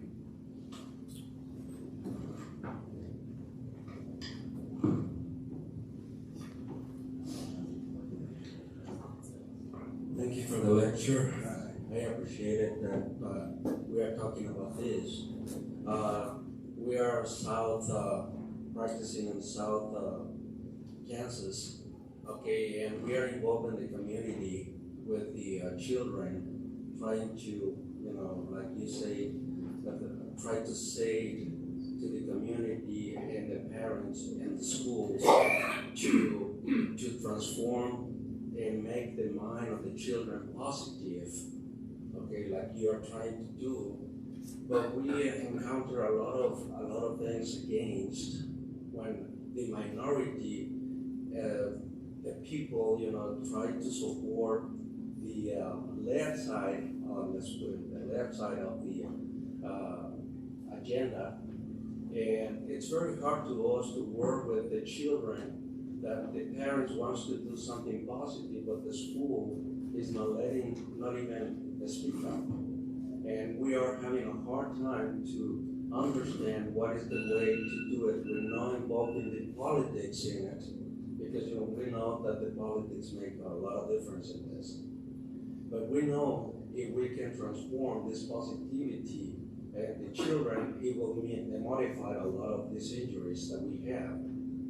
But again, if we are getting away from the nature and we are allowing surgeons, even American College of Surgeons and board certified surgeons, accepting transforming bodies on the little kids without the permission from the parents, and don't give them the authority to the parents to decide, because the school says something and it has to be done like that, that we, most of the community doesn't approve. How you can fight this if a small community like South Kansas right now, we are fighting for something that is a national problem, and like you say, probably an American problem, because I didn't know the statistics, that all America, not only the United States, is having these issues with the gun violence. What we can do about it, because we as surgeons, we don't want any more injuries like this, but we know that the people that has been mentally transformed, and they are getting to the point when you do studies who is making all these mass shootings, and somebody of those kids, they are already confused. They don't know what they are, because the community is not making any efforts to fix the problem. I'm not 100% certain I understand the question. Happy to talk about it afterwards. I will say this, that the majority of fire-related injury, death, and disability are come from suicide, from self-harm. The most common demographic of that is my demographic, elderly white men. Okay, that's the greatest number of deaths. The other greatest number of deaths has to do with young people and young adults, middle-aged adults in marginalized communities that have extreme poverty, inequity, and both of those two demographics people think of as being are very different. Okay, that's the main group of firearm deaths, and so it means engaging firearm owners, engaging, like for suicide, engaging people like me. For firearm-related injury, it means engaging communities at risk that have increased fire-related death, engaging both of those communities is part of the solution, not part of the problem. Both of those, if you listen to the common thing for firearm owners, and if you talk to enough of them, they will say, many people say, I own a firearm, and I feel like you're saying it's my problem. I'm the problem. It's like that's true. The way that gets transmitted. But the key is, just like if we were to do a bicycle safety campaign, we would engage the bike riders as to help us with respect to the thing. Now, with respect to schools, schools are obviously now politically challenged. It appears in some places really politically challenged. But whenever I say promote positive childhood experiences, that everyone can do that, I do believe everyone can do that. We all have influences, obviously, over our own family. And many of you are coaches and are involved in your community. And I think there's many ways just to promote, healthy, positive childhood experiences. That education is one of those things. Youth sports is another. There's all sorts of ways to engage, to help, to promote positive childhood experiences. So that's what I mean by that. If the school is difficult, then work through your church, work through community organizations. Find a way to promote positive childhood experiences that lead to a hopeful view of the future. I'm going to say I know where I sit on all these surveys. I've looked at all the data myself. I'm one of the 20% in the middle. Okay, what are y'all talking about here? It's like, but I will say that approach that I'm talking about is there's lots of opportunities that we all have on our own community, regardless of who that is, and that's all I'm saying about positive childhood experiences. Yes, sir. I think there are two kinds of not self-harm, but intentional harm. One of them is, whether it's a homicide, you're shooting another person for whatever reason. But then there's mass casualty events. So those are two different things. I wondered what your thoughts on mass casualty injuries. And is that a conversation issue or is it a legislative issue? It is both. To get legislation, to get policy, you have to have conversation. You have to have enough support to do something. And unfortunately, the politics in the U.S., the districts are gerrymandered on both sides. There's only a handful of actually U.S. representative districts, or not. There's like 100 U.S. representative districts that are actually competitive. But to get to any policy change, it has to start with a conversation. And the FAST work group spent a fair amount of time on mass shootings, and it's more complex than kind of the way you frame that question. But I think I understand your question about the true mass shooter who there's a lot of mass shootings that actually have lots of overlap with respect to regular interpersonal violence. But let's say the Uvalde school shooting, the Sutherland Springs school shooting, that sort of shooter, there's actually quite a lot of things that the FAST work group, this firearm only work group, that they had recommendations which comprehensively get to mass shootings. That there's a very good book called The Violence Project, which, if you're Firearm and Freedom, they called it closer. You may not like it because of what they say about firearm policy, but actually they have a very comprehensive approach. And they took that. These are a couple of criminologists who did this work, and they did it by surveying mass shooters who were alive. A lot are not alive because they're essentially suicide homicides, but they actually surveyed them. And then they did a bunch of other survey in their own criminology data, and they also have a very comprehensive approach. I think if you looked at that book and you sort of studied that it's a very concise paper, the FAST work group paper. But those two things, there's a bit of an overlap in there, and you can see there's actually a lot of things that we could do to decrease the probability of mass shootings, and we have to. We have to. I've said publicly, I've said it on interviews, we all are responsible. I'm responsible. I haven't done enough. I have not done enough. And there are things we can do, but the key is before you can get to any sort of policy that's going to be effective, you have to be able to have a group large enough to influence the policy makers. People we elect. Yes. Question? Do we have time or no? I can do it. I can talk afterwards. Yeah, one last question. Go ahead.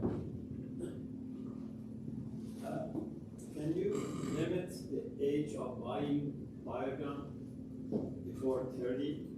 Because the mass shoot of the school system and all the recent age, all kids 18, 20, 21. If they limit the age, the buying firearm before 30, there's going to be a lot of mass shooting. Yeah, I'm not a constitutional scholar, but I would say, I'm going to just give my impression after this, is that I think that is technically possible. It's technically possible. It's not politically possible, at least, it's definitely not politically possible in Texas, let's just say. That's not going to happen in the short term, okay? But But while we're talking about mass, I mean, I'm going to lump it into the last person's question about mass shootings. For example, the AR-15 question. What the Fast Work Group said about the AR-15 is not a ban. They said don't call for a ban. However, the AR-15, all firearms are regulated by the National Firearms Act. And the AR-15 has special offensive capability. It has offensive capability similar to other firearms that are regulated as Class 3 firearms under the NFA. And so they basically said there needs to be a discussion, open the regulatory framework around the AR-15 and maybe Class 3 or maybe not Class 3, but make a new classification that you could put specific regulations around classes of weapons in a way that could be done. Thank you, Professor. Thank you. Talking about this difficult topic in the Lone Star State is not easy, per se. Ethics is messy. Oh, it's fun. It's all fun. Like democracy is messy. So I'll thank you for your contribution to surgery, education, and being a leader, and most importantly, being a patient advocate. The International College of Surgeons US section recommended you for an honorary fellowship with the International College of Surgeons. Oh, thank you so much. And by the power vested on me by the ICS World President, Professor Kwan, I officially confer upon you, Professor Ronald Stewart, the title of Honorary Fellow as a distinguished surgeon and international reviewed outstanding record to humanity. And this being offered on behalf of the International Parent Body, the International College of Surgeons, and as well as the International Executive Council of the World Body. Congratulations. Thank you very much.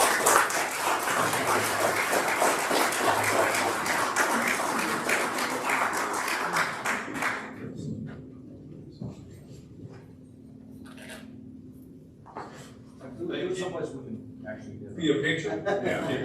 Here. How about right here? How are we here?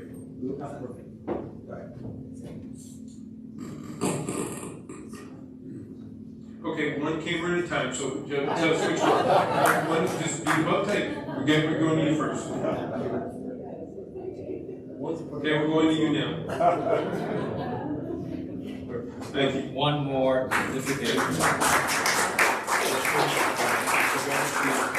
For the Robotic Award, the list is upon review and approval of the United States Selection of Honors Committee and Executive Council. Dr. Ronald M. Stewart has been elected by the recipient of the Dr. and Eric Crotti Award for distinguished service as a professional surgeon. Thank you very much. Thank you.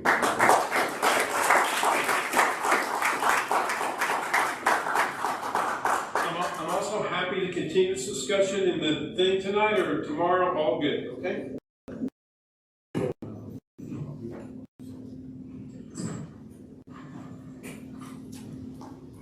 So we have the reception is going to be right next in the lobby. Have made it I think so. Thank you. And that's what I said was the main obstacle was actually talking without fighting.